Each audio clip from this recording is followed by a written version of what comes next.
ಓಂ ಸಮರ್ಥ ಸದ್ಗುರು ಶ್ರೀ ಸಾಯಿನಾಥಾಯ ನಮಃ. ಟಿಬೆಟ್ ಯೋಗಿ ಮಿಲಾರೆಪಾ ಚರಿತ್ರೆ ಅಧ್ಯಾಯ 13 ಹತ್ಯೆಯ ಯತ್ನ.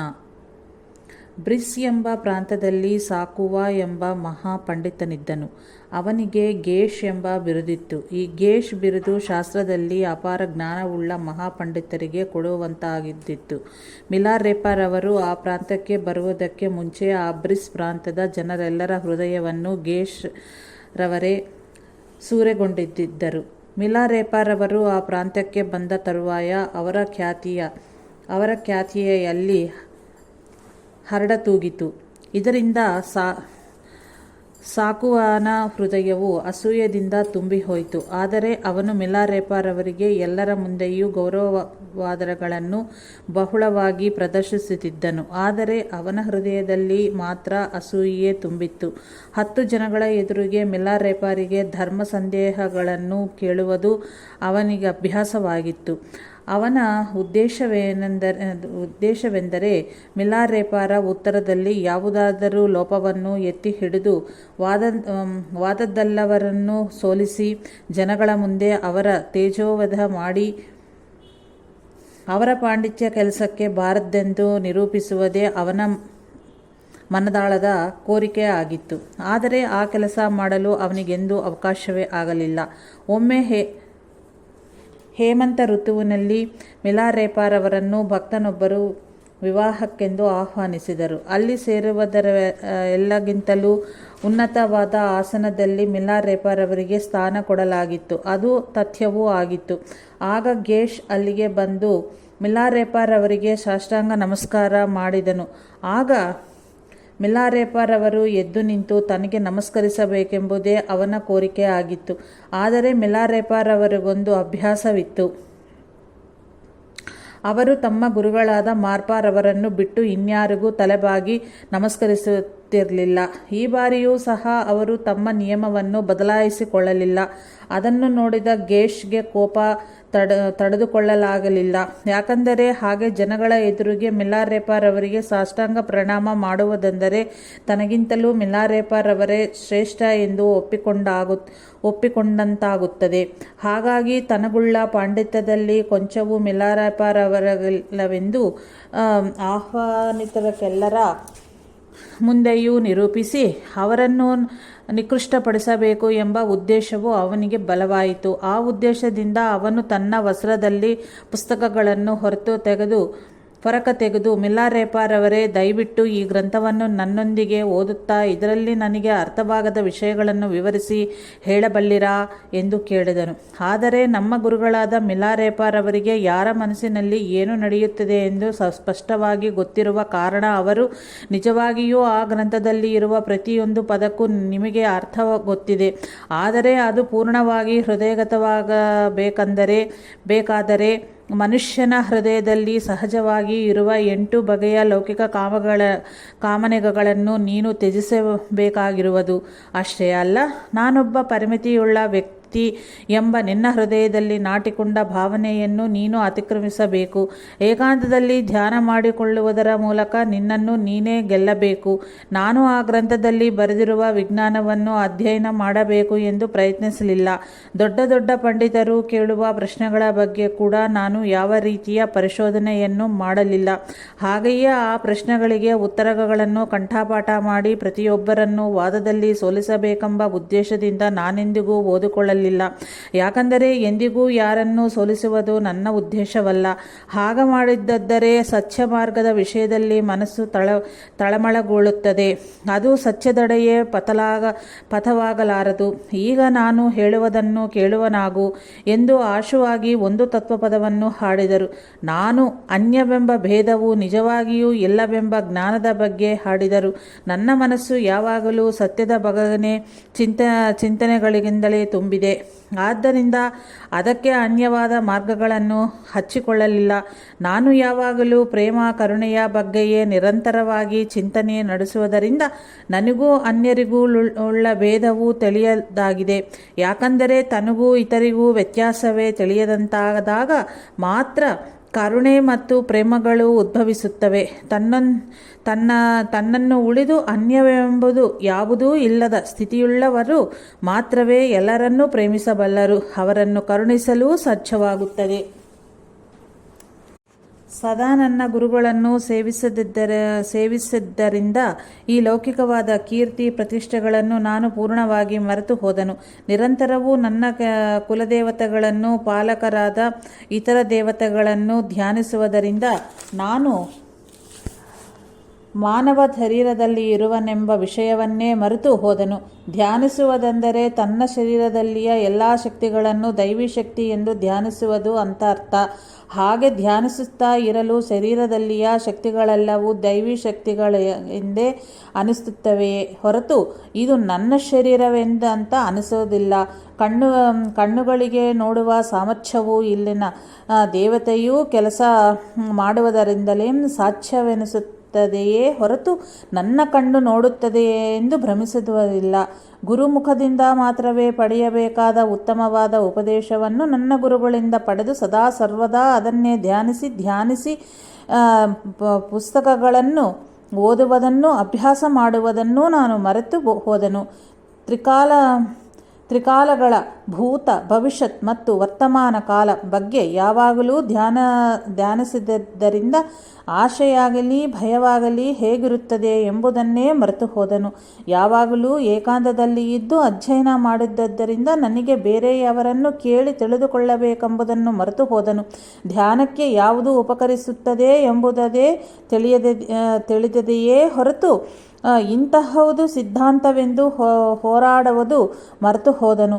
ಎಲ್ಲಕ್ಕೂ ಅದ್ವಿತೀಯವುಳ್ಳ ಆ ಸತ್ಯವನ್ನೇ ಧ್ಯಾನಿಸುವುದರಿಂದ ಸಾಧಾರಣವಾದ ನನ್ನ ಜೀವ ತತ್ವದ ಬಗ್ಗೆ ಮರೆತು ಹೋದನು. ನನ್ನ ಶರೀರವು ಬಹುಳ ಕಾಲದಿಂದ ಮುಕ್ತಾವಸ್ಥೆಯಲ್ಲಿ ಜೀವಿಸುವುದರಿಂದ ಸಾಧಾರಣವಾಗುಳ್ಳ ಸಂಪ್ರದಾಯ ಆಚಾರಗಳನ್ನು ಮರೆತು ಹೋದನು.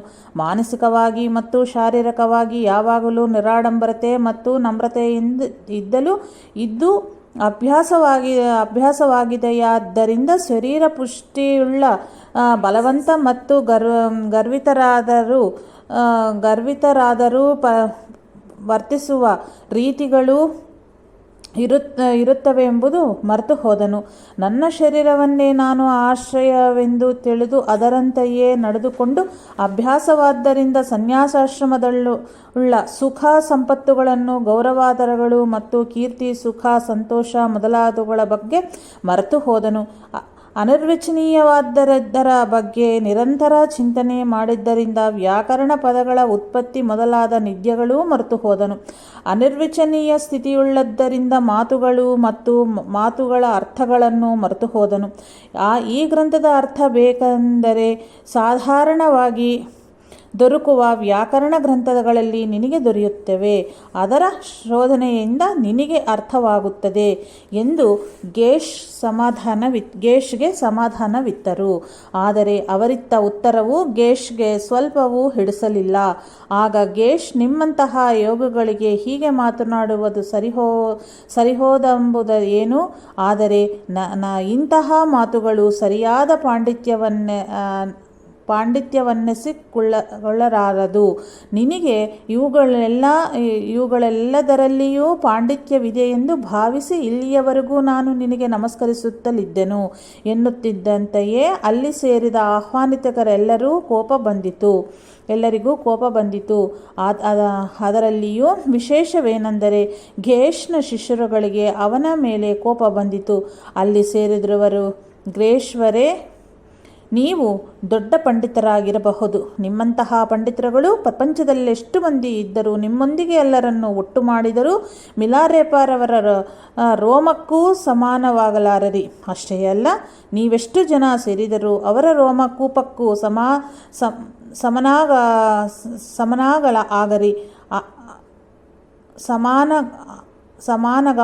ಆಗಲ್ಲ. ನಮ್ಮೆಲ್ಲರಿಗಿಂತಲೂ ಉನ್ನತವಾದ ಆಸನವನ್ನು ನಿಮಗಿತ್ತಿ ಇರಲ್ಲವಲ್ಲವೇ?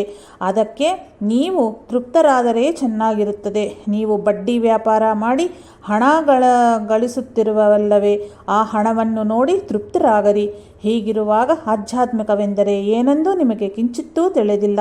ಆದ್ದರಿಂದ ನೀವು ಸುಮ್ಮನಾಗುವುದೇ ಲೇಸು ಎಂದರು. ಹೀಗೆ ಕಡ್ಡಿ ತುಂಡು ಮಾಡಿದ ಹಾಗೆ ಜನಗಳು ಮಾತನಾಡಿದ್ದರಿಂದ ಆ ಗುರು ಗೇಶ್ಗಳಿಗೆ ಕೋಪ ಬಂದಿತು. ಅಲ್ಲಿ ಎಲ್ಲರೂ ಒಟ್ಟಾಗಿ ತನ್ನ ವಿರುದ್ಧ ಮಾತನಾಡಿದ್ದರಿಂದ ಅವರಿಗೆ ಅನ್ಯ ಮಾರ್ಗವಿಲ್ಲದೆ ಅಲ್ಲಿಂದ ಅವಮಾನಿತನಾಗಿ ಲಜ್ಜೆಯಿಂದ ತಲೆ ತಗ್ಗಿಸಿಕೊಂಡು ಅಲ್ಲಿಂದ ತಪ್ಪಿಸಿಕೊಳ್ಳಬೇಕಾಯಿತು. ಆಗ ಅವನು ಸ್ವಗತನಾಗಿ ಹೀಗೆಂದುಕೊಂಡನು, ಈ ಮಿಲಾರೇಪನೊಬ್ಬನು ಮೂರ್ಖ, ಮತಿಭ್ರಮಣೆಯಾದನಂತೆಯೇ ವರ್ತಿಸುವನು, ಇಲ್ಲದ್ದನ್ನೆಲ್ಲ ಮಾಡುತ್ತಿರುತ್ತಾನೆ. ತನ್ಮೂಲಕ ನಿಜವಾದ ಬೌದ್ಧ ಸಂಪ್ರದಾಯವನ್ನು ತಲೆಕೆಳಗೆ ಮಾಡುತ್ತಿದ್ದಾನೆ. ಕಾಣಿಕೆಗಳನ್ನೆಲ್ಲ ತೆಗೆದುಕೊಂಡು ನಿಜವಾದ ಭಕ್ತರಿಗೆ ಮೋಸ ಮಾಡುತ್ತಿದ್ದಾನೆ. ಈ ಪ್ರಾಂತದಲ್ಲಿದ್ದಲ್ಲ ನನಗುಳ್ಳ ಗೌರವ, ನಾನು ಸಂಪಾದಿಸಿದ ಹಣ, ಜ್ಞಾನ ಎಲ್ಲವೂ ಸೇರಿದರೂ ಅವನ ಮುಂದಿರುವ ನಾಯಿಗೂ ಸಮಾನವಾಗಲಾರದೆ ಹೋಯಿತೇ. ಇನ್ನು ಸುಮ್ಮನಿರಲಾಗುವುದಿಲ್ಲ, ಇದಕ್ಕೇನಾದರೂ ಮಾಡಲೇಬೇಕು ಎಂದು ಅಂದುಕೊಂಡನು. ಗೇಶ್ ಇಟ್ಟುಕೊಂಡ ಬಹಳ ಜನ ಹೆಂಗಸರಲ್ಲಿ ಒಬ್ಬಳನ್ನು ಆರಿಸಿಕೊಂಡು ಆಕೆಗೆ ವಿಷ ಬೆರೆಸಿದ ಮೊಸರನ್ನು ಮಿಲಾರೇಪಾರಿಗೆ ತಿನ್ನಿಸಿದ್ದಲ್ಲಿ ತನ್ನ ಬಳಿಯುಳ್ಳ ಬೆಲೆ ಬಾಳುವ ಮಣಿಯನ್ನು ಒಂದು ಕೊಡುವೆನೆ ಎಂದು ಆಸೆ ತೋರಿಸಲು ಆಕೆಯು ಆ ಮಣಿಯ ಮೇಲಿನ ಆಸೆಯಿಂದ ಹಾಗೆ ಮಾಡಲು ಅಂಗೀಕರಿಸಿದಳು. ಒಂದು ದಿನ ಆಕೆ ವಿಷಭರಿತ ಮೊಸರನ್ನು ತೆಗೆದುಕೊಂಡು ಮಿಲಾರೇಪಾರವರು ಇದ್ದ ಗುಹೆಯ ಬಗೆಯ ಬಾಗಿಲಲ್ಲಿ ಬಂದು ಅವರನ್ನು ಭೇಟಿಯಾಗಿ ವಿಷಭರಿತ ಪಾತ್ರೆಯನ್ನು ಅವರಿಗೆ ಕೊಡಲೊಸಗೆ ಬಂದಳು. ಆದರೆ ಮಿಲಾರೇಪಾರವರಿಗೆ ಮನುಷ್ಯರ ಮನಸ್ಸಿನಲ್ಲಿ ಇರುವ ವಿಚಾರಗಳು ಸ್ಪಷ್ಟವಾಗಿ ತಿಳಿಯುತ್ತವೆ. ಅವರ ಆಲೋಚನೆಗಳು ಏನೆಂಬುದು ಅವರು ಗ್ರಹಿಸುತ್ತಿದ್ದರು. ಹಾಗಾಗಿ ಆಕೆ ಅಲ್ಲಿಗೆ ಬಂದ ಕಾರಣವೂ ಅವರಿಗೆ ಚೆನ್ನಾಗಿ ತಿಳಿದಿತ್ತು. ತಮಗೆ ಆ ವಿಷಭರಿತ ಮೊಸರನ್ನು ತಿನ್ನಿಸಿದ್ದಲ್ಲಿ ಆಕೆಗೆ ಬೆಲೆ ಬಾಳುವ ಆ ಮಣಿ ಸಿಗುತ್ತೆ ಎಂಬ ಭ್ರಮೆಯಲ್ಲಿ ಸಿಕ್ಕಿಕೊಂಡಿರುವಳೆಂದೂ ತಿಳಿಯಿತು. ತಾವು ಆ ವಿಷವನ್ನು ಸ್ವೀಕರಿಸಿದ್ದಲ್ಲಿ ಆಕೆಗೆ ಆ ಮಣಿ ದೊರೆಯದೆಂದೂ ಗೊತ್ತು. ಅಷ್ಟೇ ಅಲ್ಲ, ತಮ್ಮ ಅವತಾರ ಕಾರ್ಯವನ್ನು ಪೂರ್ಣಗೊಳಿಸಿರುವುದಾದ್ದರಿಂದ ಆ ವಿಷವನ್ನು ಸೇವಿಸಿದರೂ ಸೇವಿಸದೇ ಹೋದರೂ ಅನತಿ ಕಾಲದಲ್ಲಿಯೇ ತಾವು ಶರೀರ ತ್ಯಾಗ ಮಾಡುವರೆಂದು ಅವರಿಗೆ ಚೆನ್ನಾಗಿ ಗೊತ್ತಿತ್ತು. ಮಿಲಾರೇಪಾರವರು ಇದೆಲ್ಲವನ್ನು ಚೆನ್ನಾಗಿಯೇ ತಿಳಿದಿದ್ದರು. ಆದ್ದರಿಂದ ಹೀಗಂದರು, ನೀನು ತಂದ ಆಹಾರವನ್ನು ಈಗ ತೆಗೆದುಕೊಳ್ಳಲಾಗುವುದಿಲ್ಲ, ನೀನು ಮತ್ತೊಮ್ಮೆ ತೆಗೆದುಕೊಂಡು ಬಾ, ಆಗ ತಪ್ಪದೆ ಸೇವಿಸುವೆನು ಎಂದರು. ಆ ಮಾತನ್ನು ಕೇಳುತ್ತದಂತೆಯೇ ಆಕೆ ಭಯಗ್ರಸ್ತಳಾದಳು. ತನ್ನ ಮನದ ವಿಚಾರವನ್ನು ಅವರು ಗ್ರಹಿಸಿದರೆಂಬು ಆಕೆಗೆ ತಿಳಿಯಿತು. ಆಕೆ ಹಿಂದಿರುಗಿ ಗೇಶ್ ಬಳಿ ಬಂದು ದಿವ್ಯಶಕ್ತಿಯಿಂದ ಮಿಲಾರೇಪಾರವರು ನಮ್ಮ ವಿಷಯವನ್ನೆಲ್ಲ ತಿಳಿದುಕೊಂಡಿರುವರು ಎಂದು ಹೇಳಿದಳು. ಆದರೆ ಗೇಶ್ ಮಾತ್ರ ತಾನು ಶತ್ರುವನೆಂದಣಿಸಿದ ಮಿಲಾರೇಪಾರವರಿಗೆ ಇಂತಹ ಶಕ್ತಿಗಳು ಉಂಟೆಂಬುದನ್ನು ಅಂಗೀಕರಿಸಲಾಗದೆ ಹೋದನು. ನಿನಗೇನಾದರೂ ಬುದ್ಧಿ ಇದೆಯೇ? ಅವನಿಗೆ ಶಕ್ತಿ ಇದ್ದಿದ್ದಾದರೆ ಆ ವಿಷವನ್ನು ನಿನಗೆ ತಿನ್ನಿಸುತ್ತಿದ್ದಲ್ಲವೇ? ಅವನಿಗೆ ಅಂತಹ ಶಕ್ತಿಗಳು ಏನೂ ಇಲ್ಲ. ಇವೆಲ್ಲವೂ ಕಾಕತಾಳೀಯವಷ್ಟೇ. ಅದು ವಿಷವೆಂದು ತಿಳಿದಿದ್ದರೆ ಮತ್ತೊಮ್ಮೆ ತಾ ಎಂದೇಕ ಹೇಳುತ್ತಾನೆ ಎಂದು ಹೇಳಿ ಮತ್ತೆ ಅವಳನ್ನು ಅಲ್ಲಿಗೆ ಹೋಗುವಂತೆ ಮಾಡಲು ಆಕೆಗೆ ಕೊಡುತ್ತಾನೆಂದು ವಾಗ್ದಾನ ಮಾಡಿದ ಮಣಿಯನ್ನು ಆಕೆಗಿತ್ತು. ಮತ್ತೊಮ್ಮೆ ವಿಷಭರಿತ ಆಹಾರವನ್ನು ಕೊಂಡೊಯ್ದು ಮಿಲಾರೇಪಾರವರಿಗೆ ಕೊಡೆಂದು ಕೇಳಿಕೊಂಡನು. ಆದರೆ ಈ ಬಾರಿ ಹಾಗೆ ಮಾಡಲು ವಿಪರೀತ ಭಯಪಟ್ಟಳು. ಅಯ್ಯೋ, ನಾನೇನು ಮಾಡುವುದೀಗ? ಅವರಿಗೆ ದಿವ್ಯವಾದ ಶಕ್ತಿಗಳೇ ಎಂದು ಎಲ್ಲರೂ ಹೇಳುತ್ತಾರೆ. ಆದ್ದರಿಂದಲೇ ನಾನು ತೆಗೆದುಕೊಂಡು ಹೋದ ಆಹಾರವನ್ನು ಅವರು ನಿರಾಕರಿಸಿದರು. ಹಾಗಾಗಿ ಈ ಬಾರಿಯೂ ಅವರು ಸ್ವೀಕರಿಸುವುದಿಲ್ಲ. ಆದ್ದರಿಂದ ನೀನು ಕೊಡುವ ಮಣಿ ನನಗೆ ಬೇಡ. ನನಗೆ ಅಲ್ಲಿಗೆ ಹೋಗಬೇಕೆಂದರೇನೆ ಭಯ ಆಗುತ್ತದೆ. ನಾನು ಹೋಗುವುದಿಲ್ಲ ಎಂದಳು. ಆದರೆ ಆಕೆ ಹೋಗುವಲ್ಲ ಎಂದು ಹೇಳಿದ ಮಾತ್ರಕ್ಕೆ ಗೇಶು ಒಪ್ಪುವಂತರಿರಲಿಲ್ಲ. ಅವನು ಆಗ ತಿರಸ್ಕಾರ ಭಾವದಿಂದ, ನೀನು ಹೇಳುತ್ತಿರುವ ಮಾತುಗಳೆಲ್ಲ ಪಾಮರರು ಹೇಳಬೇಕಾದಂಥವು. ಅವರಿಗೆ ಓದು ಬರಹ ಬರುವುದಿಲ್ಲವಾದ್ದರಿಂದ ಅಷ್ಟು ಸುಲಭವಾಗಿ ಮೋಸ ಹೋಗುತ್ತಾರೆ. ನಮ್ಮ ಆಧ್ಯಾತ್ಮ ಗ್ರಂಥಗಳಲ್ಲಿ ವರ್ಣಿಸಲ್ಪಟ್ಟ ದಿವ್ಯ ಶಕ್ತಿಗಳುಳ್ಳ ಮಹಾಪುರುಷರಂತೆ ಅವನು ಇಲ್ಲವೇ ಇಲ್ಲ. ನನಗೆ ನಿಶ್ಚಯವಾಗಿಯೂ ಗೊತ್ತು, ಅವನಿಗೆ ಅಂತಹ ಶಕ್ತಿಗಳು ಯಾವೂ ಇಲ್ಲ. ನೀನು ಅವನಿಂದ ವಿಷಾಹಾರವನ್ನು ಹೇಗಾದರೂ ಮಾಡಿ ಸೇವಿಸುವಂತೆ ಮಾಡಿದ್ದಲ್ಲಿ ಇಟ್ಟುಕೊಂಡಿರುವ ನಿನ್ನನ್ನು ಮದುವೆಯಾಗಿ ನಮ್ಮ ಧರ್ಮ ಪತ್ನಿಯಾಗಿ ಆಗಿಸಿಕೊಳ್ಳುವೆನು. ಆಗ ನಿನಗಿತ್ತ ಆ ಮಣಿಯೊಂದೇ ಅಲ್ಲದೆ ನನ್ನ ಯಾವತ್ತೂ ಆಸ್ತಿಗಳು ಮೇಲನ ಅಧಿಕಾರ ಬರುತ್ತದೆ, ಅದರಲ್ಲಿ ನಿನಗೆ ಭಾಗವೂ ಇರುತ್ತದೆ. ನಮ್ಮಿಬ್ಬರಿಗೂ ಕೂಡ ಮಿಲಾರೆಪಾರವರಿಂದ ವಿಧವಾದ ಕಷ್ಟಗಳು ಬರುತ್ತಲೇ ಇರುತ್ತವೆ. ಆದ್ದರಿಂದ ಹೇಗಾದರೂ ಮಾಡಿ ಈ ಕೆಲಸ ಸಾಧಿಸಿ ಬಾ, ಹೋಗು ಎಂದನು ಗೇಶ್ ಚಿಗುರಿಸಿದ ಹೊಸ ಆಸೆಗಳು ಆಕೆಗೆ ಭಂಡ ಧೈರ್ಯವನ್ನು ಕೊಟ್ಟಿತು. ವಿಷಭರಿತ ಪಾತ್ರೆಯನ್ನು ಹಿಡಿದು ಆಕೆ ನಮ್ಮ ಗುರುಗಳ ಬಳಿಗೆ ಬಂದು ಆ ಪಾತ್ರೆಯನ್ನು ಅವರಿಗೆ ಕೊಟ್ಟಳು. ಈ ಬಾರಿ ಮಿಲಾರೆಪಾರವರು ಆ ಪಾತ್ರೆಯನ್ನು ಸ್ವೀಕರಿಸುತ್ತಾ ಎಂದಿನಂತೆಯೇ ವಾರ್ತೆಗಳಾಡುತ್ತಾ, ಈ ಕಾರ್ಯ ನೆರವೇರಿಸಿದ ಸಲುವಾಗಿ ನಿನಗೆ ಬೆಳೆ ಬಾಳುವ ಆ ಮಣಿ ಮುಟ್ಟಿತಲ್ಲವೇ ಎಂದರು. ಆ ಮಾತನ್ನಾಕೆ ತಡೆದುಕೊಳ್ಳಲಾರದಳು. ಭಯದಿಂದ ಗಡಗಡ ನಡುಗುತ್ತಾ ಅಪರಾಧಿ ಭಾವ ದೃಢವಾಗಿ ಅವರ ಪಾದಗಳ ಮೇಲೆ ಬಿದ್ದು ಬಿಕ್ಕಿ ಬಿಕ್ಕಿ ಅಳುತ್ತಾ ನಡೆದ ವೃತ್ತಾಂತವನ್ನೆಲ್ಲ ಹೊರಗಿಟ್ಟಳು. ಆ ವಿಷ ಬೆರೆಸಿದ ಮೊಸರನ್ನು ಸೇವಿಸಬೇಡರಿ ಎಂದು ಆ ಪಾತ್ರೆಯನ್ನು ತನಗೆ ಕೊಟ್ಟು ತಾನು ಮಾಡಿದ ತಪ್ಪಿನ ಪ್ರಾಯಶ್ಚಿತ್ತವಾಗಿ ಆ ವಿಷವನ್ನು ತಾನು ಸೇವಿಸುವುದಕ್ಕೆ ಅನುಮತಿ ಕೊಡಿರೆ ಎಂದು ಮಿಲಾರೆಪಾರವರನ್ನು ಪರಿಪರಿಯಾಗಿ ಬೇಡಲಾರಂಭಿಸಿದಳು.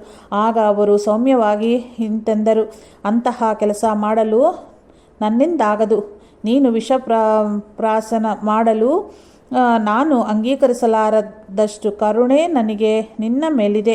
ನಾನು ಆ ಕೆಲಸವನ್ನು ನಿನ್ನಿಂದ ಮಾಡಿಸಿದ್ದಾದರೆ ನಾನು ಬೋಧಿಸತ್ವನಾಗಿ ಮಾಡಿದ ಪ್ರಮಾಣಗಳನ್ನು ಉಲ್ಲಂಘಿಸಿದಂತಾಗುತ್ತದೆ. ಆಧ್ಯಾತ್ಮಿಕವಾಗಿ ನನಗದು ಸರ್ವನಾಶನಕರ. ನೀನು ವಿಷಪ್ರಾಶನ ಮಾಡದಿದ್ದರೂ ನನಗೇನೂ ಬರುವುದಿಲ್ಲ. ನಾನು ಈ ಪ್ರಪಂಚವನ್ನು ಬಿಟ್ಟು ಇತರ ಲೋಕಗಳಿಗೆ ಹೋಗುವ ಸಮಯವು ಹತ್ತಿರವಾಗುತ್ತದೆ. ನನ್ನ ಜೀವನವು ಚರಮದಶೆಗೆ ಹೋಗುವ ಸಮಯವೂ ಆಸನ್ನವಾಗಿದೆ. ನೀನಿತ್ತ ಈ ವಿಷವು ನನ್ನ ಮೇಲೆ ಏನು ಬಹಳ ಪ್ರಮಾದ ಉಂಟು ಮಾಡುತ್ತದೆ ಎಂದು ಭಾವಿಸಬೇಡ. ಮೊದಲು ನೀನು ಬಂದಾಗ ನಾನು ಏಕೆ ನಿರಾಕರಿಸಿದನೆಂದು ಗೊತ್ತಾ? ನಾನು ಆಗಲೇ ಈ ವಿಷಯವನ್ನು ಸ್ವೀಕರಿಸದಿದ್ದರೆ ನಿನಗೆ ಆ ಮಣಿಯು ಖಂಡಿತವಾಗಿಯೂ ದೊರೆಯುತ್ತಿರಲಿಲ್ಲ. ಆ ಮಣಿ ನಿನಗೆ ಸಿಗಬೇಕೆಂದರೆ ನಾನಾಗ ಸೇವಿಸಲಿಲ್ಲ. ಈಗೇಕೆ ತೆಗೆದುಕೊಳ್ಳುತ್ತಿರುವೆನೆಂದರೆ ಗೇಶ್ ರವರಿಗೆ ತೃಪ್ತಿಯಾಗಲೆಂದು ಮತ್ತು ಅವರ ನಿನಗಿತ್ತ ಮಣಿಯನ್ನು ವಾಪಸ್ಸು ತೆಗೆದುಕೊಳ್ಳಬಾರದೆಂದು. ನೀನು ಅಂತಹವರನ್ನು ಎಂದಿಗೂ ನಂಬಬೇಡ. ಮುಂದೆ ಒಳ್ಳೆಯ ಕಾಲ ಬರುತ್ತದೆ. ಈ ದಿನ ಇಂತಹ ಕೆಲಸ ಮಾಡಿದ್ದರ ಸಲುವಾಗಿ ನೀನು ಮತ್ತು ಆ ಗೇಶ್ ಇಬ್ಬರು ಪಶ್ಚಾತ್ತಾಪ ಪಡುವ ದಿನ ತಪ್ಪದೇ ಬರುತ್ತದೆ. ಅಂತಹ ಸಮಯದಲ್ಲಿ ತಪಶ್ಚರ್ಯೆಯಲ್ಲಿಯೂ ಭಕ್ತಿ ಮಾರ್ಗದಲ್ಲಿಯೂ ಹೃದಯಪೂರ್ವಕವಾಗಿ ಕೃಷಿ ಮಾಡಿರಿ. ದುಷ್ಕರ್ಮದ ಪ್ರಭಾವದಿಂದ ನಿಮಗೆ ಕಷ್ಟಗಳು ತಲೆದೋರಿದಾಗ ಎಲ್ಲರಂತೆ ಭಯಪಡಬೇಡರಿ. ಆಗಲಾದರೂ ಭಕ್ತಿ ಮಾರ್ಗಕ್ಕೆ ಬನ್ನಿರಿ, ಪ್ರಾಯಶ್ಚಿತ್ತ ಮಾಡಿಕೊಳ್ಳಿರಿ. ಒಂದು ವೇಳೆ ನೀವು ಹೀಗೆ ಭಕ್ತಿಯಿಂದ ಸಾಧನೆ ಮಾಡಿಕೊಳ್ಳಲಾಗದಿದ್ದಲ್ಲಿ ದುಃಖಗಳನ್ನು ತಂದೊಡ್ಡವ ಪಾಪ ಕಾರ್ಯಗಳನ್ನು ಇನ್ನು ಮುಂದೆಯಾದರೂ ಮಾಡಬೇಡರಿ. ನನ್ನನ್ನು ನನ್ನ ಶಿಷ್ಯರನ್ನು ಭಕ್ತಿಯಿಂದ ಪೂಜಿಸಿರಿ. ಇಂತಹ ಸತ್ಯ ಮಾರ್ಗಗಳನ್ನು ನೀನು ಮಾಡದೇ ಹೋದರೆ ನೀನು ಮತ್ತು ನಿನ್ನ ಗುರುಗಳಾದ ಗೇಶರೂ ಕೂಡ ಸುಖಪ್ರದವಾದ ಜನ್ಮಗಳನ್ನು ತಾಳಲು ಬಹಳ ಕಾಲ ಹಿಡಿಸುತ್ತದೆ. ಅಂತಹ ಜನ್ಮಗಳು ನಿಮಗೆ ಬಾರದಿದ್ದಲ್ಲಿ ನಿಮಗೆ ನಾನು ಎಷ್ಟು ಸಹಾಯ ಒಸಗಲಾಗುತ್ತದೆಯೋ ಅಷ್ಟವರೆಗೂ ತಪ್ಪದೆ ಸಹಾಯ ಮಾಡುತ್ತೇನೆ. ಆದರೆ ನಾನು ಶರೀರದಿಂದ ಇರುವ ಕಾಲದವರೆಗೂ ಈ ವಿಷಪ್ರಾಶನ ಮಾಡಿದ ವಿಷಯವನ್ನು ನೀನು ರಹಸ್ಯವಾಗಿ ಇಟ್ಟುಕೋ. ತರುವಾಯ ಹೇಗೂ ಎಲ್ಲರಿಗೂ ತಿಳಿಯುತ್ತದೆ. ನಾನು ಹೇಳಿದ್ದನ್ನೆಲ್ಲ ನೀನು ನಂಬಲಾಗದೇ ಇರಬಹುದು. ನನ್ನ ಮಾತಿನ ಅಂತರಾರ್ಥ ನಿನಗೆ ತಿಳಿಯುತ್ತದೆ. ನಾನು ಹೇಳಿದ್ದನ್ನೆಲ್ಲ ನೆನಪಿಟ್ಟುಕೊಂಡು ಮುಂದೆ ಏನು ನಡೆಯುತ್ತದೆಂಬುದನ್ನು ಗುರ್ತಿಸುವಳಾಗು. ಅವರು ಹೇಳಿದ್ದನ್ನೆಲ್ಲ ಕೇಳಿದ ಆಕೆ ಮೌನವಾಗಿ ಹಿಂತಿರುಗಿ ಜರುಗಿದ್ದೆಲ್ಲವನ್ನೂ ಗೇಶ್ ಅವರಿಗೆ ವಿವರವಾಗಿ ಹೇಳಿದಳು. ಆದರೆ ಗೇಶ್ನ ಮನಸ್ಸಿಗೆ ಆ ವಿಚಾರಗಳು ಯಾವ ಪರಿಮಾಣವನ್ನೂ ಬೀರಲಿಲ್ಲ.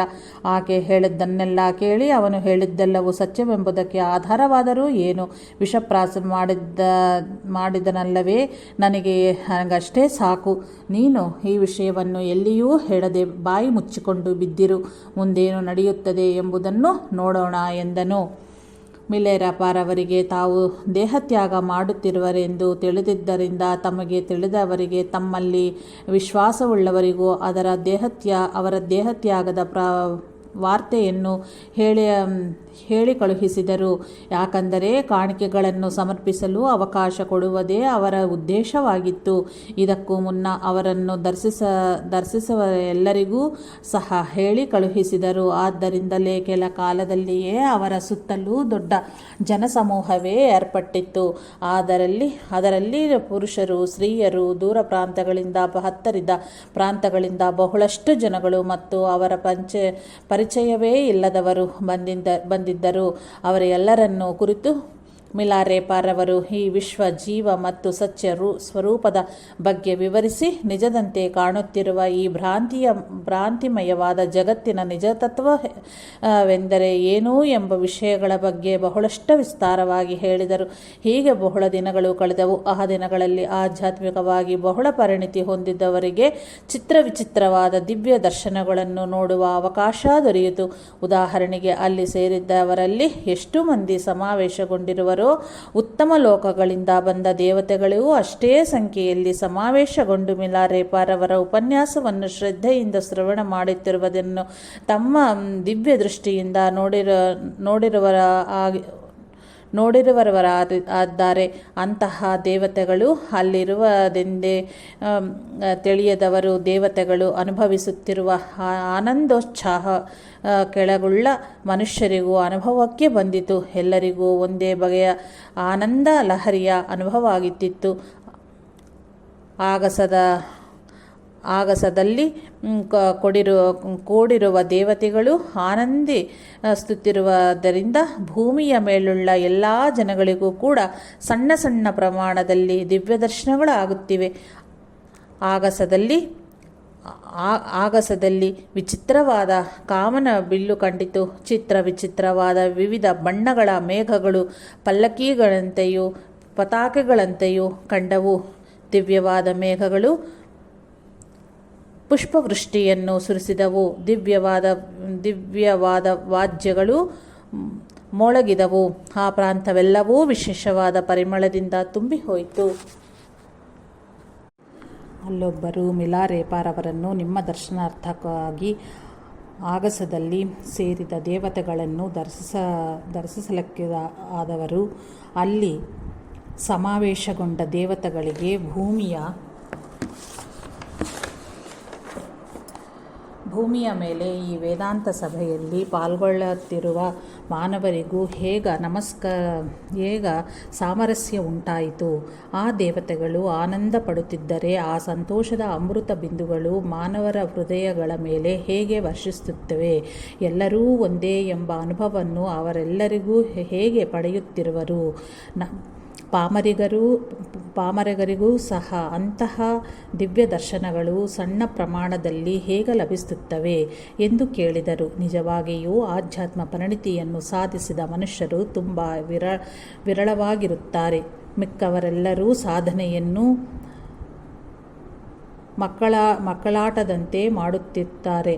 ಆಧ್ಯಾತ್ಮ ಸಾಧನೆ ಎಂದರೆ ತಂದೆ ಕೆಲಸದ ಸಲುವಾಗಿ ಆಫೀಸಿಗೆ ಹೋಗುವುದಕ್ಕೂ ಮತ್ತು ಮಕ್ಕಳು ಆಫೀಸಿಗೆ ಹೋಗುವಂತೆ ಆಟವಾಡಿಕೊಳ್ಳುವುದಕ್ಕೂ ಹಾಗೂ ತಾಯಿ ಅಡುಗೆ ಮಾಡುವುದಕ್ಕೂ ಮತ್ತು ಮಕ್ಕಳು ಅಡುಗೆ ಆಟವಾಡಿಕೊಳ್ಳುವುದಕ್ಕೂ ಎಷ್ಟು ವ್ಯತ್ಯಾಸವಿರುತ್ತದೆಯೋ ಅಷ್ಟೇ ವ್ಯತ್ಯಾಸವು ಆಧ್ಯಾತ್ಮಿಕವಾಗಿ ಪರಿಣತಿ ಉಳ್ಳವರಿಗೂ ಅನ್ಯರಿಗೂ ಇರುತ್ತದೆ ಅಂತ ಅರ್ಥ. ಭಕ್ತಿಯಿಂದ ಪೂಜೆ ಪುನಸ್ಕಾರಗಳನ್ನು ನಿತ್ಯವೂ ಮಾಡುವರಿದ್ದಾರೆ. ಅವರಲ್ಲಿ ಉಪದೇಶ ಪಡೆದವರೂ ಇರಬಹುದು. ಆದರೆ ಆಧ್ಯಾತ್ಮಿಕ ಪರಿಣಿತಿ ಹೊಂದಿದವರು ಮಾತ್ರ ಬಹಳ ವಿರಳವಾಗಿರುತ್ತಾರೆ. ಆದರೆ ಊರ್ಧ್ವಲೋಕಗಳಿಂದ ಬಂದವರು ಮಾತ್ರ ಆಗಿರುವುದಿಲ್ಲ. ಧರ್ಮ ಬೋಧನೆಯು ಯಾವಾಗ ಕೇಳಿದರೂ ಅವರಿಗೆ ಪರಮಾನಂದವಾಗುತ್ತದೆ. ಆದ್ದರಿಂದಲೇ ಧರ್ಮ ಬೋಧನೆ ಕೇಳುತ್ತಿರುವಂತೆಯೇ ಅವರು ಆನಂದಾತಿರೇಕದ ನನ್ನ ಮೇಲಿನ ಪೂಜ್ಯ ಭಾವನೆಯಿಂದ ಪುಷ್ಪವೃಷ್ಟಿಗರು ಇರುತ್ತಿರುವರು. ಕೆಳಗೆ ಭೂಮಿಯ ಮೇಲಿನವರಿಗೆ ಅನುಭವವಾಗುತ್ತಿರುವ ಆನಂದವೆಲ್ಲವೂ ಅವರದೇ ಆಗಿದೆ. ಆ ದಿವ್ಯ ದರ್ಶನಗಳೆಲ್ಲವೂ ಕೂಡ ಅವರ ಆನಂದದ ಪ್ರತಿಫಲವೇ ಆಗಿದೆ. ನಿನಗೆ ಸೂಕ್ಷ್ಮ ದೃಷ್ಟಿ ಕೊಂಚ ಲಭಿಸಿದ್ದರಿಂದ ಈ ವಿಷಯವನ್ನು ನಿನ್ನಿಂದ ಗುರುತಿಸಲಾಗುತ್ತದೆ ಎಂದರು. ಆಗ ಅವರಲ್ಲಿ ಒಬ್ಬರು, ನಮ್ಮಲ್ಲಿ ಕೆಲವರಿಗೆ ಮಾತ್ರವೇ ದಿವ್ಯ ದರ್ಶನಗಳಾಗುತ್ತಿವೆ, ಏಕೆ ಎಂದು ಕೇಳಲು ಅವರು ಭೂಮಿಯ ಮೇಲೆ ಮತ್ತೆ ಹುಟ್ಟಿ ಬರುವ ಅವಶ್ಯಕತೆ ಇಲ್ಲದಷ್ಟರ ಮಟ್ಟಿಗೆ ಉತ್ತಮ ಸ್ಥಾಯಿಗೆ ಸೇರಿದ ಸೂಕ್ಷ್ಮ ರೂಪಗಳನ್ನು ನೋಡಬೇಕೆಂದರೆ ನಿಮ್ಮ ದೃಷ್ಟಿಯು ಬಹಳ ಪರಿಣಿತಿ ಹೊಂದಿರಬೇಕು. ಆಧ್ಯಾತ್ಮದಲ್ಲಿ ಬಹಳ ಪರಿಣಿತಿ ಹೊಂದಿದವರಲ್ಲದೆ ಅದು ಅನ್ಯರಿಗೆ ಸಾಧ್ಯವಿಲ್ಲ. ಸಾಧನೆಯಲ್ಲಿ ಭಕ್ತಿ ಶ್ರದ್ಧೆಗಳಿದ್ದರೆ ಸಾಲದು. ಮಾನವರೆಲ್ಲರೂ ಪ್ರಬಲವಾದ 2 ಬಲಹೀನತೆಗಳಿಂದ ಸಂಪೂರ್ಣವಾಗಿ ಮುಕ್ತರಾಗಬೇಕು. ನಾಮ ರೂಪಾತ್ಮಕವಾಗಿ ಕಣ್ಣಿಗೆ ಕಾಣಿಸುವುದು ಮಾತ್ರವೇ ನಿಜವೆಂಬ ನಂಬಿಕೆ ತೊಲಗಿಬೇಕು. ಮೊದಲು ಹೀಗೆ ಪರಿಮಿತವಾದ ದೃಷ್ಟಿಯುಳ್ಳ ಪರಿಮಿತವಾದ ವ್ಯಕ್ತಿ ನಾನು ಎಂಬ ಭಾವನೆಯನ್ನು ತೊಲಗಿಸಿಕೊಳ್ಳಬೇಕು. ಇವೆರಡೂ ತೊಲಗದೆ ಅಂತಹ ದಿವ್ಯ ದರ್ಶನಗಳು ನೋಡುವ ಅರ್ಹತೆಯನ್ನು ಮನುಷ್ಯ ಪಡೆಯಲಾರ. ನಾವು ಮಾಡುವ ಪಾಪಕರ್ಮಗಳಿಗಿಂತಲೂ ಪುಣ್ಯಕರ್ಮಗಳು ಹೆಚ್ಚಾಗಿರಬೇಕು. ಆಗ ಶುದ್ಧ ಚೈತನ್ಯದಲ್ಲಿ ನಾವು ಲಯಗೊಳ್ಳುತ್ತಿರುವುದು ನಮಗೆ ಅನುಭವವಾಗುತ್ತದೆ ಎಂದರು. ಆ ತರುವಾಯ ಅವರು ಪರವಶರಾಗಿ ತತ್ವಪದಗಳನ್ನು ಹಾಡಲಾರಂಭಿಸಿದರು. ಅವರು ಹೇಳುವುದು ಚೆನ್ನಾಗಿ ಅರ್ಥವಾಗಲೊಸಗೆ ಮತ್ತು ಹಾಗೆ ಅರ್ಥವಾಗಿದ್ದನ್ನು ಮನದಟ್ಟು ಮಾಡುವುದಕ್ಕಾಗಿ ಪದವನ್ನು ಗಾನ ಮಾಡುತ್ತಿದ್ದರು. ಆ ಹಾಡುಗಳಲ್ಲಿ ಉತ್ತಮವಾದ ಆತ್ಮಗಳನ್ನು ನೋಡುವ ಸಾಮರ್ಥ್ಯದ ಬಗ್ಗೆ ಹೇಳಿದರು. ಪೂರ್ವದಲ್ಲಿ ಕೆಟ್ಟ ಕರ್ಮಗಳನ್ನು ಮಾಡಿದವರು ಅದರ ಪ್ರಾಬಲ್ಯದಿಂದಲೇ ಮತ್ತೆ ಮತ್ತೆ ಜನ್ಮಗಳನ್ನು ಎತ್ತುತ್ತದಂತೆಯೇ ಅವರ ಮನಸ್ತತ್ವವೂ ತಾಮಸ ಗುಣವೂ ಹುಟ್ಟುತ್ತಲೇ ಕೆಟ್ಟ ಕರ್ಮಗಳ ಕಡೆಗೆ ಹೋಗುತ್ತವೆ. ಇನ್ನೂ ಹೀನಾಯವಾದರೆ ಏನೆಂದರೆ ಅಂತಹ ಕೆಟ್ಟ ಕರ್ಮಗಳನ್ನು ಮಾಡುವಾಗ ಅವರು ಸಂತೋಷವನ್ನು ಅನುಭವಿಸುತ್ತಾರೆ. ಆದ್ದರಿಂದ ಇನ್ನಷ್ಟು ಮತ್ತಷ್ಟು ಅಂತಹ ಪಾಪಕರ್ಮಗಳನ್ನು ಮಾಡುವ ಗುಣವೇ ವೃದ್ಧಿಗೊಳ್ಳುತ್ತದೆ. ಆದ್ದರಿಂದ ಪೂರ್ವ ಸಂಚಿತ ಕರ್ಮಗಳಿಗಿಂತಲೂ ಹೆಚ್ಚು ಹೆಚ್ಚು ಪಾಪಕರ್ಮಗಳನ್ನು ಮಾಡುತ್ತಾ ಹೋಗುತ್ತಾರೆ. ಆದರೆ ಪಾಪಕರ್ಮಗಳ ಪ್ರಾಬಲ್ಯವನ್ನು ಸತ್ಕರ್ಮಗಳನ್ನೇ ಮಾಡಬೇಕು ಎಂಬ ಹೃದಯಪೂರ್ವಕವಾದ ಕೋರಿಕೆಯನ್ನು ಬೆಳೆಸಿಕೊಳ್ಳುವುದರ ಮೂಲಕ ಸ್ವಲ್ಪ ಮಟ್ಟಿಗೆ ತಗ್ಗಿಸಿಕೊಳ್ಳಬಹುದು. ಆದರೆ ತಿಳಿದು ಬುದ್ಧಿಪೂರ್ವಕವಾಗಿ ಯಾರೂ ಪಾಪಕರ್ಮಗಳನ್ನು ಮಾಡುವರೋ ಅಂತಹವರು ತಮ್ಮ ಜನ್ಮಸಿದ್ಧ ಹಕ್ಕಾದ ಮೋಕ್ಷವನ್ನು ಒಂದು ಹೆಂಡದ ಕುಡಿಕೆಗಾಗಿ ಮಾರಿಕೊಂಡವನಾಗುತ್ತಾರೆ. ಅವರಿಗೆ ಅವರ ಧೈರ್ಯವೇನೆಂಬುದು ಅರ್ಥವಾಗುವುದಿಲ್ಲ. ಅಂತಹವರು ಇತರರಿಗೆ ಬೋಧಿಸಲಾರಂಭಿಸಿದರೆ ಅಂತಹ ಬೋಧನೆಗಳನ್ನು ಕೇಳಿ ಅದರಂತೆಯೇ ಆಚರಿಸಿದವನು ಅಧೋಗತಿಗೆ ಹೋಗುತ್ತಾನೆ. ಯಾವ ರೀತಿಯಾದ ದುಃಖಗಳು ಬರಬಾರದೆಂದರೆ ತಾನು ಯಾವಾಗಲೂ ಯಾರನ್ನೂ ದುಃಖಕ್ಕೀಡು ಮಾಡಬಾರದು. ಮಾಡಿದ ಪಾಪಗಳಿಗೆ ಪ್ರಾಯಶ್ಚಿತ್ತವನ್ನು ಹೇಗೆ ಮಾಡಿಕೊಳ್ಳಬೇಕೆಂದರೆ ಮೊದಲು ತಾನು ಮಾಡಿದ ತಪ್ಪಿಗೆ ತೀವ್ರವಾಗಿ ಪರಿತಪ್ತನಾಗಬೇಕು. ತರುವಾಯ ಗುರುವಿನ ಬಳಿ ಯಾವುದನ್ನೂ ಮುಚ್ಚಿಟ್ಟದೆ ಹೃದಯಪೂರ್ವಕವಾಗಿ ಹೇಳಿಕೊಳ್ಳಬೇಕು. ಆಗ ಪ್ರಾಣ ಹೋದರೂ ಸರಿಯೇ ಮತ್ತೆಂದಿಗೂ ಅಂತಹ ತಪ್ಪುಗಳನ್ನು ಮಾಡಬಾರದು ಎಂದು ದೃಢವಾಗಿ ನಿಶ್ಚಯಿಸಿಕೊಳ್ಳಬೇಕು. ಈ ಮೂರನ್ನೂ ಸರಿಯಾದ ಮಾರ್ಗದಲ್ಲಿ ಆಚರಿಸಿದರೆ ಪ್ರಾಯಶ್ಚಿತ್ತ ಫಲಕಾರಿಯಾಗುತ್ತದೆ. ಆದರೆ ಸರ್ವಸಾಮಾನ್ಯವಾಗಿ ಪಾಪಗಳನ್ನು ಆಚರಿಸುವವರೆಗೆ ಹೀಗನಿಸುತ್ತದೆ. ಏನೆಂದರೆ ಪಾಪಗಳನ್ನು ಆಚರಿಸುತ್ತಲೇ ಇರಬೇಕು, ಆದರೆ ಅದರ ಫಲವನ್ನು ಅನುಭವಿಸಬಾರದು ಎಂದು ಅಂತಹವರ ಮನಸ್ಸು ನಿಶ್ಚಲವಾಗಿ ಇರುವುದಿಲ್ಲ. ಪಶ್ಚಾತ್ತಾಪ ಮಾಡಿಕೊಂಡರೂ ಇದು ನಿಶ್ಚಲವಾಗಲಾರದು. ಯಾಕಂದರೆ ಅದರಿಂದ ಹೊರಬೀಳಬೇಕು ಎಂದು ಅವನು ಮನೋನಿಶ್ಚಯ ಮಾಡಲಾರನು. ಕಾರಣವೇನೆಂದರೆ ಅವನು ಲೌಕಿಕ ಸುಖಗಳ ಬಗ್ಗೆ ವ್ಯಾಮೋಹ ಬೆಳೆಸಿಕೊಂಡು ಅವುಗಳನ್ನೇ ಗಟ್ಟಿಯಾಗಿ ಹಿಡಿದುಕೊಂಡು ಇರುತ್ತಾನೆ. ಆದರೆ ನಿಜವಾದ ಆಧ್ಯಾತ್ಮದ ಅವಶ್ಯಕತೆಯೇ ಅವರಿಗಿರುವುದಿಲ್ಲ. ಅವರಿಗೆ ದಾಹವೇ ಇಲ್ಲವೆಂದೇ ಮೇಲೆ ಹೇಗೆ ತಾನೇ ನೀರು ಕುಡಿಯುತ್ತಾರೆ? ಅವರೇ ಹೃದಯದಲ್ಲಿ ಪಾಪ ತುಂಬಿರುವುದಕ್ಕೆ ಅದೇ ಗುರುತು. ಆಧ್ಯಾತ್ಮದಲ್ಲಿ ಅವರಿಗೆ ತೀವ್ರವಾದ ಆಸಕ್ತಿ ಉಂಟಾಗದರಲ್ಲೂ ಅದೇ ಕಾರಣವಲ್ಲವೇ? ಆಧ್ಯಾತ್ಮದ ಬಗ್ಗೆ ತೀವ್ರವಾದ ಆಸಕ್ತಿ ಉಂಟಾಗದಿರಲು ಅದೇ ಕಾರಣವಲ್ಲವೇ? ಆಧ್ಯಾತ್ಮದ ಬಗ್ಗೆ ತೀವ್ರವಾದ ಆಸಕ್ತಿ ಉಂಟಾದಲ್ಲಿ ಅದಕ್ಕೆ ವಿರುದ್ಧವಾದ ಪಾಪದ ವಿಷಯದಲ್ಲಿ ತಪ್ಪದೇ ಪಶ್ಚಾತ್ತಾಪ ಉಂಟಾಗುತ್ತದೆ. ತನ್ಮೂಲಕ ಶುದ್ಧ ಮಾರ್ಗದ ಪರವಾಗಿ ದೃಢವಾದ ನಿರ್ಧಾರ ತೆಗೆದುಕೊಳ್ಳುತ್ತಾರೆ. ಅಂತಹ ದೃಢವಾದ ನಿಶ್ಚಯವಿಲ್ಲದ ಸತ್ಕರ್ಮಗಳನ್ನು ಮಾಡಬೇಕೆಂಬ ಪ್ರಾಮಾಣಿಕ ಪ್ರಯತ್ನಕ್ಕೆ ಅದು ನಾಂದಿಯಾಗಲಾರದು. ಆದ್ದರಿಂದ ನೀವೆಲ್ಲರೂ ಚೆನ್ನಾಗಿ ಆಲೋಚಿಸಿ ಪ್ರಾಯಶ್ಚಿತ್ತ ಮಾಡಿಕೊಳ್ಳುವುದಕ್ಕೆ ಸನ್ನದ್ಧರಾಗಿರಿ. ನೀವದಕ್ಕೆ ಸಿದ್ಧರಾದಿರೆಂದರೆ ನನ್ನ ಸಾನ್ನಿಧ್ಯ ಪ್ರಭಾವದಿಂದ ದಿವ್ಯ ದರ್ಶನಗಳಾಗುತ್ತವೆ. ಈಗರಿಂದಲೇ ನೀವು ಈ ನಿಟ್ಟಿನಲ್ಲಿ ದೃಢವಾದ ನಿರ್ಧಾರ ಕೈಗೊಂಡಲ್ಲಿ ನಿಮಗೆ ದಿವ್ಯ ದರ್ಶನವಾಗುತ್ತದೆ. ನಿಮ್ಮ ಮನಸ್ಸಿನ ನಿಜವಾದ ತತ್ವವೇನೆಂಬುದು ಆಗ ನಿಮಗೆ ಅರ್ಥವಾಗುತ್ತದೆ. ನಾನು ಪರಿಮಿತನಾದ ಸಾಧಾರಣವಾದ ವ್ಯಕ್ತಿ ಎಂಬುದಾವುದೂ ಇಲ್ಲವೆಂದು ಇರುವು ಕೇವಲ ಒಂದು ತತ್ವ ಮಾತ್ರವೇ ಎಂದು ಆಗ ನಿಮಗೆ ತಿಳಿಯುತ್ತದೆ. ಅದೇ ಅನಂತದ ದರ್ಶನ ಮತ್ತು ಜನನ ಮರಣಗಳಿಂದ ಕೂಡಿದ ಸಂಸಾರದ ಚಕ್ರದ ತತ್ವ. ಆಗ ನಿಮಗೆ ಮೋಕ್ಷದ ಸ್ವರೂಪವು ಭಾಸವಾಗುತ್ತದೆ. ಆಗ ನಿಮ್ಮ ಕರ್ಮವು ನಾಶನವಾಗುತ್ತದೆ. ಮಿಲಾರೇಪಾರವರು ಹಾಡಿದ ಈ ತತ್ವವು ಪ್ರತಿಯೊಬ್ಬರ ಮೇಲೆಯೂ ಅವರವರ ಪರಿಣತಿಗೆ ತಕ್ಕಂತೆ ಒಳ್ಳೆಯ ಪ್ರಭಾವವನ್ನೇ ಬೀರಿತು. ಚೆನ್ನಾಗಿ ಪರಿಣತಿಯುಳ್ಳವರು ಒಂದೇ ಪಳಿಗಳಲ್ಲಿ ಆ ತತ್ವದ ದರ್ಶನವಾಗಿ ತಕ್ಷಣವೇ ಮುಕ್ತರಾದರು. ಅವರಿಗಿಂತ ಕೆಳಸ್ಥಾಯಿಯುಳ್ಳವರು ಆನಂದ ಪಾರವಶ್ಯವನ್ನು ಅನುಭವಿಸಿದರು. ಅವರು ಅಂತಹ ಆನಂದಾನುಭೂತಿಯನ್ನು ಒಂದೊಂದು ಅನುಭವಿಸಿರಲಿಲ್ಲ. ಅವರು ಅಂತಹ ಆನಂದಾನುಭೂತಿಯನ್ನು ಹಿಂದೆಂದೂ ಅನುಭವಿಸಿರಲಿಲ್ಲ. ಅವರ ಉಪದೇಶ ಮಹಿಮೆ ಎಷ್ಟಿತ್ತೆಂದರೆ ಎಲ್ಲರಿಗೂ ಮುಕ್ತಿಯ ಬಗ್ಗೆ ತೀವ್ರವಾದ ಆಕಾಂಕ್ಷೆ ಉಂಟಾಯಿತು.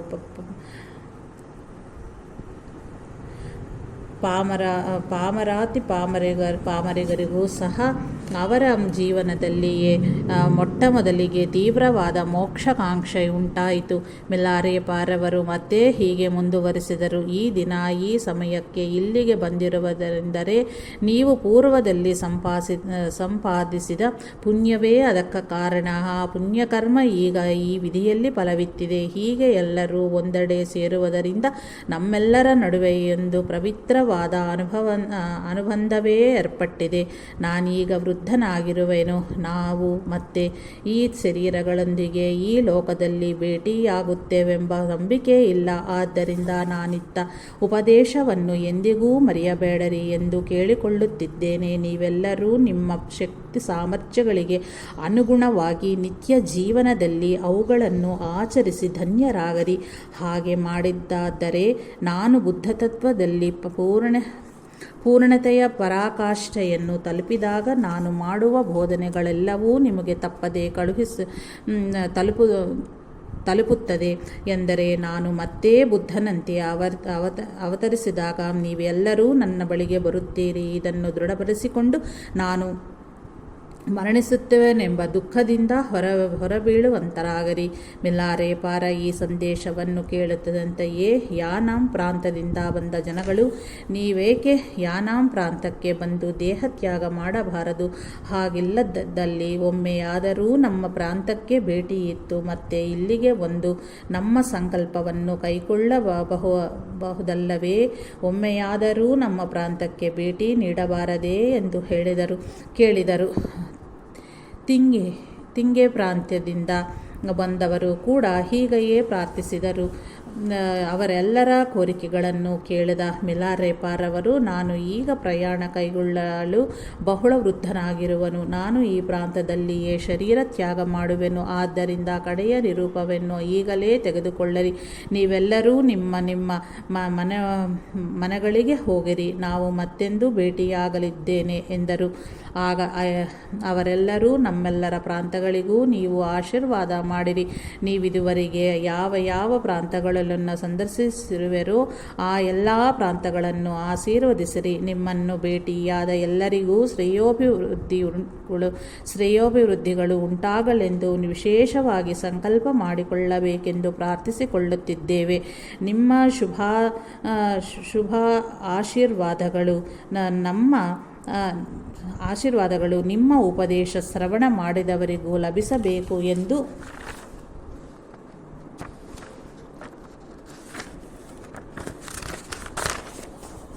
ಪ್ರಾರ್ಥನೆ. ಅಷ್ಟೇ ಅಲ್ಲದೆ ಸರ್ವ ಜೀವರಾಶಿಗಳ ಮೇಲೆಯೂ ನಿಮ್ಮ ಆಶೀರ್ವಾದವನ್ನು ಪ್ರಸಾದಿಸಿ ಎಂದು ಪ್ರಾರ್ಥಿಸುತ್ತಂತೆಯೇ ಮಿಲಾರೇಪಾರವರು, ನನ್ನಲ್ಲಿ ನಿಮಗಂತಹ ವಿಶ್ವಾಸ ಇರುವುದಕ್ಕೆ ನಾನು ಕೃತಜ್ಞನು. ನನ್ನ ನಿತ್ಯದ ಅವಶ್ಯಕತೆಗಳನ್ನು ಸಮೃದ್ಧಿಯಾಗಿ ಒದಗಿಸಿಕೊಡುತ್ತಿರುವ ನಿಮ್ಮೆಲ್ಲರಿಗೂ ನನ್ನ ಕೃತಜ್ಞತೆಗಳು. ನಾನು ನಿಮ್ಮನ್ನು ಈ ರೀತಿ ಕರೆಸಿಕೊಂಡು ಉಪದೇಶ ಕೊಡುವುದರ ಮೂಲಕ ನಿಮ್ಮಲ್ಲಿ ನನಗೆ ಯಾವ ರೀತಿಯ ಪ್ರೇಮಭಾವವಿದೆಯೇ ಎಂಬುದನ್ನು ವ್ಯಕ್ತಪಡಿಸಿರುವೆನು. ಶ್ರದ್ಧಾಪೂರ್ವಕವಾಗಿ ನೀವು ಉಪದೇಶವನ್ನು ಶ್ರವಣ ಮಾಡಿದ್ದರಿಂದ ನಮ್ಮಿಬ್ಬರ ನಡುವೆ ದೈವ ಸಂಬಂಧವೇ ಏರ್ಪಡಿಸಿಕೊಂಡಿರುವಿರಿ. ನಾನು ಪರಿಪೂರ್ಣ ಜ್ಞಾನವನ್ನು ಹೊಂದಿದ ಯೋಗಿಯಾದ್ದರಿಂದ ನಿಮ್ಮೆಲ್ಲರನ್ನೂ ಆಶೀರ್ವದಿಸುವುದು ನನ್ನ ಕರ್ತವ್ಯವಾದ್ದರಿಂದ ನಿಮ್ಮೆಲ್ಲರಿಗೂ ಐಹಿಕವಾಗಿ ಮತ್ತು ಪಾರಮಾರ್ಥಿಕವಾಗಿಯೂ ಒಳಿತಳ ಆಗಬೇಕು ಎಂದು ಆಶೀರ್ವದಿಸುತ್ತಿದ್ದೇನೆ ಎಂದರು. ಆ ತರುವಾಯ ಅವರು ಮತ್ತೊಂದು ತತ್ವಪದವನ್ನು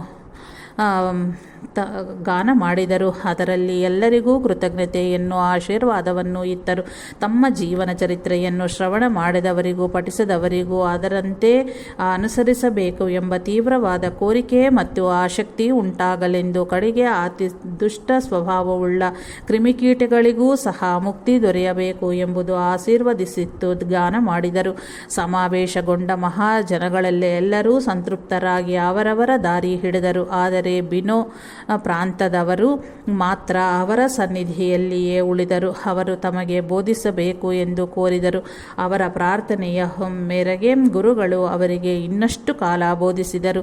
ಒಂದು ದಿನ ಅವರು, ನಾನಿನ್ನೂ ಬಹಳ ಕಾಲವಿರುವುದಿಲ್ಲ. ಇನ್ನೇನಾದರೂ ನನ್ನನ್ನು ಕೇಳುವುದಿದ್ದರೆ, ನಿಮಗೇನಾದರೂ ಅರ್ಥವಾಗದಿದ್ದರೆ ಅದನ್ನೆಲ್ಲ ತ್ವರೆಯಾಗಿ ಕೇಳುವರಾಗಿರಿ ಎಂದರು. ಆ ದಿನ ಆ ಜನರೆಲ್ಲರೂ ಪ್ರತ್ಯೇಕವಾದ ಪೂಜೆಯನ್ನು ನೆರವೇರಿಸಿ ಅವರವರ ಸಂದೇಹಗಳು ಮತ್ತು ಸಮಸ್ಯೆಗಳನ್ನು ಪರಿಹರಿಸಿಕೊಂಡರು. ಆಗ ಅತ್ಯಂತ ಸನ್ನಿಹಿತರಾದ ಇಬ್ಬರು ಶಿಷ್ಯರು ಗುರುಗಳ ಬಳಿಗೆ ಬಂದು, ನೀವು ಹೇಳುತ್ತಿರುವುದನ್ನೆಲ್ಲ ನೋಡಿದರೆ ನೀವು ಅನತಿ ಕಾಲದಲ್ಲಿಯೇ ಶರೀರ ತ್ಯಾಗ ಮಾಡಲು ಸಂಕಲ್ಪಿಸಿದಂತೆ ಕಾಣುತ್ತದೆ. ಇಷ್ಟು ಬೇಗ ನೀವು ದೇಹತ್ಯಾಗ ಮಾಡಿದರೆ ಹೇಗೆ ಎಂದರು. ಆಗ ಗುರುಗಳು, ನನ್ನ ಜೀವನ ಪೂರ್ಣವಾಯಿತು. ಶುಭ್ರವಾದ ಆಧ್ಯಾತ್ಮ ಜೀವನದತ್ತ ಜನಗಳ ಹೃದಯ ಪರಿವರ್ತನೆಯಾಗಿ ಮಾಡಬೇಕಾದ ಕಾರ್ಯಕ್ರಮಗಳನ್ನೆಲ್ಲ ಪೂರ್ಣವಾಯಿತು. ನಾನು ಶರೀರ ಧಾರಣೆ ಮಾಡಿ ಜನ್ಮ ತಾಳಿದನಾದ್ದರಿಂದ ಮರಣವೂ ತಪ್ಪದು ಎಂದರು. ಕೆಲ ದಿನಗಳ ತರುವಾಯ ಅವರು ಆಯಾಸವಾದಂತೆ ಕಂಡರು. ಆಗ ಅವರ ಸನ್ನಿಹಿತ ಶಿಷ್ಯರೊಬ್ಬರು ಅವರ ಆರೋಗ್ಯ ಸುಧಾರಣೆಗಾಗಿ ಪೂಜೆ, ಪುನಸ್ಕಾರಗಳು ಮುಂತಾದ ಕ್ರತುಗಳನ್ನು ಆರಂಭಿಸಿದರು. ಅದರೊಂದಿಗೆ ಗುರುಗಳನ್ನು ವೈದ್ಯಕೀಯ ಚಿಕಿತ್ಸೆ ಮಾಡಿಸಿಕೊಳ್ಳಬೇಕು ಎಂದು ಕೋರಿದರು. ಆಗ ಮಿಲಾರೇಪಾರವರು ಹೀಗೆಂದರು, ಯೋಗಿಗೆ ಆರೋಗ್ಯ ಕೆಟ್ಟರೆ ಆದಷ್ಟು ಬೇಗ ಮೃತ್ಯುವನ್ನು ಸ್ವಾಗತಿಸಿಕೊಳ್ಳಲೇಬೇಕು ಹೊರತು ಆರೋಗ್ಯ ಸುಧಾರಿಸಬೇಕು ಎಂದು ಪೂಜೆ ಪುನಸ್ಕಾರಾದಿಗಳನ್ನು ಮಾಡಬಾರದು. ತನ್ನ ಆಧ್ಯಾತ್ಮ ಶಕ್ತಿಯನ್ನು ತೀವ್ರ ಸ್ವರೂಪದಲ್ಲಿ ವೃದ್ಧಿಪಡಿಸಿಕೊಳ್ಳಲೊಸಗೆ ಆ ರೋಗವನ್ನು ಉಪಯೋಗಿಸಿಕೊಳ್ಳಲು ಸಿದ್ಧವಾಗಬೇಕು, ಸಾಯುವುದಕ್ಕೂ ಸಿದ್ಧನಾಗಿರಬೇಕು. ನನ್ನ ಗುರುಗಳಾದ ಮಾರ್ಪಾರವರ ಉಪದೇಶದಿಂದ ನನ್ನ ರೋಗವನ್ನು ಹೇಗೆ ಗುಣಪಡಿಸಿಕೊಳ್ಳಬೇಕು ಎಂಬ ಪದ್ಧತಿಯನ್ನು ಕಲಿತುಕೊಂಡೆನು. ದೇವತೆಗಳನ್ನು ಪ್ರಾರ್ಥಿಸದೆಯೇ ನನ್ನ ರೋಗವನ್ನು ಹೇಗೆ ಗುಣಪಡಿಸಿಕೊಳ್ಳಬೇಕು ಎಂಬುದು ನನಗೆ ತಿಳಿದಿದೆ. ಆದರೆ ಸಮಯ ಆಸನ್ನವಾಗಿದೆ ಎಂದರೂ ಮನಸ್ಸಿನಿಂದ ನಿರ್ಮಾಣಗೊಂಡ ಆ ಶರೀರವಿದೆಯೇ ಅಲ್ಲವೇ ಅದೀಗ ದಿವ್ಯವಾದ ಜ್ಯೋತಿಯಲ್ಲಿ ಲಯಗೊಳ್ಳುವ ಸಮಯ ಬಂದಿದೆ. ಹಾಗಾಗಿ ಅವರ ಸಲುವಾಗಿ ಯಾವ ರೀತಿಯ ಪೂಜಾ ಕರ್ತೃಗಳು ಅವಶ್ಯಕತೆ ಇರುವುದಿಲ್ಲ. ಲೌಕಿಕ ಜನರು ಬಹಳಷ್ಟು ಪಾಪಕರ್ಮಗಳನ್ನು ಮಾಡಿ ಬಹಳಷ್ಟು ಪಾಪಗಳನ್ನು ಮೂಟೆ ಕಟ್ಟಿಕೊಂಡಿರುವರು. ಆದ್ದರಿಂದ ಅಂತಹವರಿಗೆ ಮರಣಿಸಿದ ತರುವಾಯ ಯಾವ ರೀತಿಯಾದ ದಂಡನೆಗಳನ್ನು ಅನುಭವಿಸಬೇಕೋ ಎಂದು ಮರಣವನ್ನು ಸಾಧ್ಯವಾದಷ್ಟು ಮುಂದೂಡುವ ಕೋರಿಕೆಯುಂಟಾಗುತ್ತದೆ. ಅದರ ಸಲುವಾಗಿ ಔಷಧಿಗಳನ್ನು ಬಳಸುತ್ತಾರೆ, ದಾನಾದಿಗಳನ್ನು ಮಾಡುತ್ತಾರೆ. ಆದರೆ ಮರಣ ದಿನವನ್ನು ಮಾತ್ರ ಪೂಜೆ ಪುನಸ್ಕಾರಗಳಿಂದ ಮುಂದೂಡಲಾಗುವುದಿಲ್ಲ.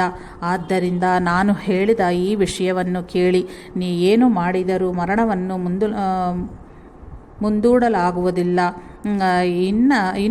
ಇನ್ನು ನನ್ನ ಗತಿ ಏನು ಎಂದು ಭಯಪಟ್ಟವರಿಗೆ ಮರಣ ಸಮೀಪಿಸುವುದರ ಒಳಗಾಗಿಯೇ ಯಾವುದು ಶ್ರೇಯಸ್ಕರವೋ ಆ ಉಪಾಯವನ್ನು ಹೇಳುತ್ತೇನೆ ಎಂದರು. ಆಗ ಅಲ್ಲಿದ್ದ ಭಕ್ತರೆಲ್ಲರೂ ನಿಮ್ಮ ಮಾತುಗಳನ್ನು ಕೇಳುತ್ತಿದ್ದರೇನೆ ನಮಗೆ ಅಂತಹ ಭಯ ಹುಟ್ಟಿದೆ.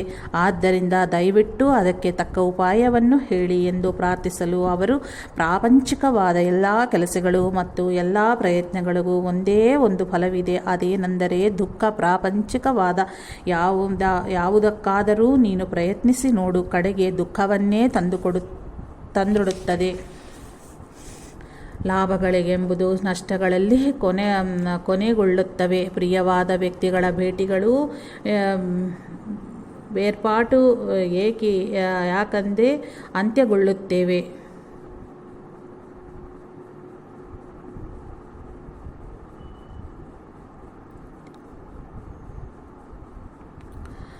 ಕಷ್ಟಪಟ್ಟು ಕಟ್ಟಿದ ಭವನಗಳು ಕಡೆಗೆ ಹಾಳು ಬೀಳುತ್ತವೆ.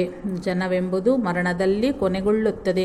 ಇದನ್ನು ಚೆನ್ನಾಗಿ ತಿಳಿದುಕೊಂಡು ವಸ್ತುಗಳನ್ನು ಸಂಗ್ರಹಿಸಿ ಪ್ರೇರೇಪಿಸುವುದು ಮೊದಲು ಬಿಡಬೇಕು.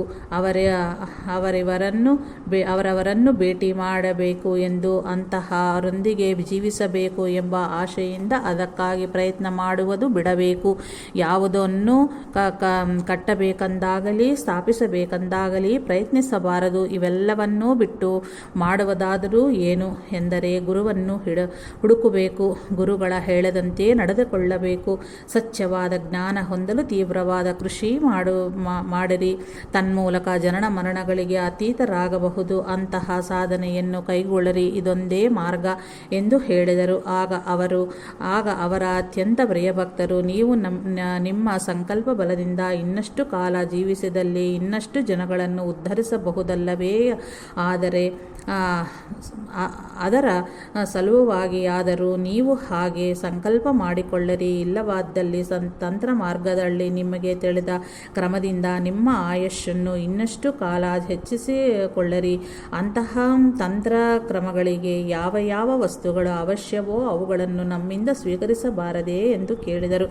ಆಗ ಗುರುಗಳು, ನಾನು ಹೋಗಬೇಕಾದ ಸಮಯ ಬಂದಿದೆ, ಇಲ್ಲದಿದ್ದರೆ ಹಾಗೆಯೇ ಮಾಡುತ್ತಿದ್ದೆ. ಆದರೆ ಒಂದು ವಿಷಯವನ್ನು ಚೆನ್ನಾಗಿ ಗುರ್ತಿಟ್ಟುಕೊಳ್ಳಿ, ಯಾರು ಇತರ ಜೀವಿಗಳ ಶ್ರೇಯಸ್ಸಿಗಲ್ಲದೆ ಅನ್ಯ ಕಾರಣಗಳಿಗಾಗಿ ಹೆಚ್ಚು ಕಾಲ ಜೀವಿಸುವುದಕ್ಕಾಗಿ ತಂತ್ರ ಮಾರ್ಗವನ್ನು ಉಪಯೋಗಿಸಿಕೊಳ್ಳುವವನೋ ಅವನು ಆ ದೇವತೆಗಳಿಗೆ ಅಪಚಾರ ಮಾಡಿದವನಾಗುತ್ತಾನೆ. ಆ ಕರ್ಮವು ಅವನನ್ನು ಶಿಕ್ಷಿಸುತ್ತದೆ. ನನ್ನ ಜೀವನದಲ್ಲಿ ಬಹಳಷ್ಟು ಕಾಲ ತಂತ್ರ ಸಾಧನೆಯಲ್ಲಿ ಉತ್ತಮೋತ್ತಮವಾದ ಮಾರ್ಗಗಳನ್ನು ಅವಲಂಬಿಸುತ್ತಾ ಬಂದೆನು. ಆದ್ದರಿಂದಲೇ ನಾನು ಈಗ ಮೃತ್ಯುಮುಖದಲ್ಲಿದ್ದರೂ ಸಹ ಇಷ್ಟು ಸಾಧನೆ ಮಾಡಲಾಯಿತು. ಆಗ ಮಾರ್ಪಾರವರು ನನಗೆ ಕೆಲವು ಔಷಧಿಗಳನ್ನು ಹೇಳಿದರು. ಅಂತಹ ಶ್ರೇಷ್ಠವಾದ ಔಷಧಿಗಳಿಂದ 5 ಬಗೆಯ ಮಹಾವಿಷಯಗಳನ್ನು ಶರೀರದಿಂದ ಹೊರಗಟ್ಟಬಹುದು. ಅವುಗಳೆಂದರೆ ಕಾಮ, ದ್ವೇಷ, ಮೂಢತ್ವ, ಅಹಂಕಾರ ಮತ್ತು ಅಸೂಯೆ. ಈ ವಿಷಗಳನ್ನು ಶರೀರದಿಂದ ಹೊರಗಟ್ಟುವ ಮಾರ್ಗವನ್ನು ಎಲ್ಲವನ್ನು ಅವರು ನನಗೆ ಹೇಳಿರುವರು. ಅವು ನನಗೆ ತಿಳಿದವೆಯಾದ್ದರಿಂದ ಅವುಗಳೇ ನನ್ನ ಔಷಧಿ. ನೀವು ಕೆಲವು ಭಕ್ತರಾಗಿ ಉಳಿದರೆ ಅದು ಆಧ್ಯಾತ್ಮ ಜೀವನವನ್ನು ಅವಲಂಬಿಸಲು ಸಾಕಾಗದು. ಕಷ್ಟಗಳನ್ನು ಮತ್ತು ವಿಪತ್ತುಗಳನ್ನು ಸಹ ಸಾಧನೆಗೆ ಪೂರಕವಾಗಿಯೇ ಉಪಯೋಗಿಸಿಕೊಳ್ಳಬೇಕು. ಮೃತ್ಯುವು ಇನ್ನೂ ದೂರದಲ್ಲಿ ಆಯುಷ್ವಿದ್ದರೆ ವೈದ್ಯದಲ್ಲಿ ಚಿಕಿತ್ಸೆ ಮಾಡಿಕೊಳ್ಳಲು ಯಾವ ತೊಂದರೆಯೂ ಇಲ್ಲ. ಬುದ್ಧದೇವನು ತನ್ನ ಶ್ರೇಯಸ್ಸನ್ನು ವೈದ್ಯಕ ಕುಮಾರನೆಂಬ ವೈದ್ಯನ ಬಳಿ ಚಾಚಿ ನಾಡಿ ಪರೀಕ್ಷೆ ಮಾಡಿಸಿಕೊಂಡೆನು, ಔಷಧೋಪಚಾರಗಳನ್ನು ಮಾಡಿಸಿಕೊಂಡೆನು. ಆದರೆ ಮೃತ್ಯುವು ಸನ್ನಿಹಿತವಾದಾಗ ಮಾತ್ರ ಮೃತ್ಯುವನ್ನಾಗಲಿ ರೋಗವನ್ನಾಗಲಿ ಮುಂದೂಡಲು ಯಾವ ಪ್ರಯತ್ನವನ್ನೂ ಬುದ್ಧದೇವ ಮಾಡಲಿಲ್ಲ. ಪ್ರಶಾಂತವಾಗಿ ನಿರ್ಣಯವನ್ನು ಹೊಂದಿದರು.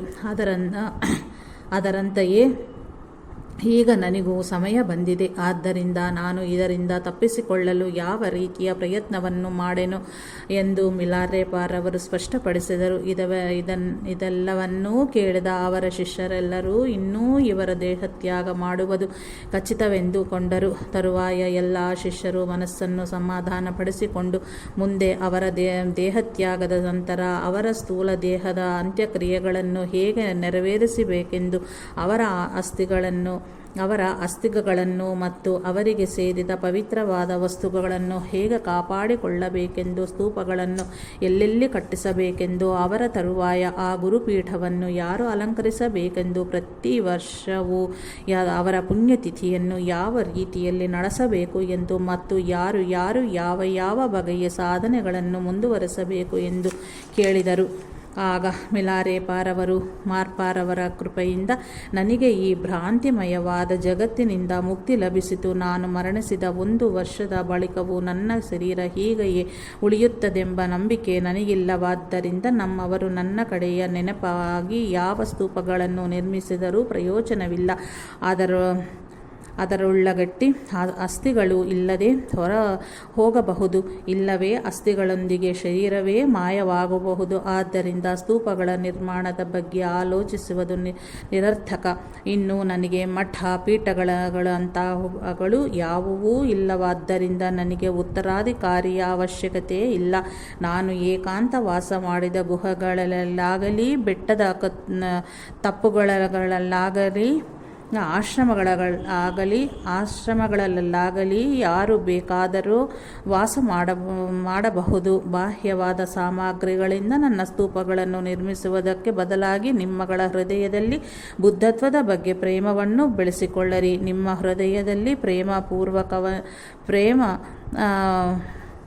ಪತಾಕವನ್ನು ಹಾರಿಸುವರಾಗಿರಿ. ನನ್ನನ್ನು ಸ್ಮರಿಸಿಕೊಳ್ಳಲು ಯಾವ ಸ್ತೂಪಗಳನ್ನು ನಿರ್ಮಿಸಬೇಕೆಂದಿರುವಿರೋ ಅದಕ್ಕೆ ಬದಲಾಗಿ ನಿತ್ಯ ಪ್ರಾರ್ಥನೆಗಳನ್ನು ಜಾಗೃತಿಯಾಗಿ ಮಾಡಿಕೊಳ್ಳಿರಿ. ನಿತ್ಯವೂ ನನ್ನ ಸ್ಮರಣೆ ಮಾಡಿದರೆ ಅಷ್ಟೇ ಸಾಕು. ಪುಣ್ಯತಿಥಿ ಎಂದು ಸಾಮಾನ್ಯಕ್ಕಿಂತಲೂ ವಿಶೇಷವಾಗಿ ಪ್ರಾರ್ಥನೆ ಮಾಡಿಕೊಳ್ಳಿರಿ. ನಿಮ್ಮ ಸಾಧನೆಗೆ ಸಂಬಂಧಿಸಿದಂತೆ ಯಾವ ರೀತಿಯಾದ ಅಭ್ಯಾಸಗಳನ್ನು ಮಾಡಿಕೊಂಡರೆ ಸಾಧನೆಗೆ ಪೂರಕವಾಗಿರುತ್ತದೆಯೋ ಅಂತಹ ಅಭ್ಯಾಸಗಳು ಸಂಪ್ರದಾಯಗಳಿಗೆ ವಿರುದ್ಧವಾಗಿದ್ದರೂ ಸರಿಯೇ ಅವುಗಳನ್ನು ಸಾಧನಾ ಸೌಲಭ್ಯಕ್ಕಾಗಿ ಆಚರಿಸಿರಿ. ಅಂತಹ ಅಭ್ಯಾಸಗಳು ಮುಂಚೆಯೇ ತಿಳಿಸಿದಂತೆ ದುಷ್ಟಭಾವಗಳನ್ನು ನಿರ್ಮೂಲಿಸುವಂತಿರಬೇಕು. ನನ್ನ ಸಲಹೆಯನ್ನು ಯಾರು ಅನುಸರಿಸುವುದಿಲ್ಲವೋ ಅವರು ಎಂತಹ ಪಾಂಡಿತ್ಯವುಳ್ಳವರಾದರೂ ಸರಿಯೇ ನರಕದೆಡೆಗೆ ಹೋಗುತ್ತಾರೆ. ಯಾಕಂದರೆ ಅವರು ಸಾಧನೆಯನ್ನು ನಾಶಪಡಿಸಿಕೊಂಡವರಾಗುತ್ತಾರೆ. ಮೊದಲೇ ಜೀವನವೆಂಬುದು ಕ್ಷಣಿಕ.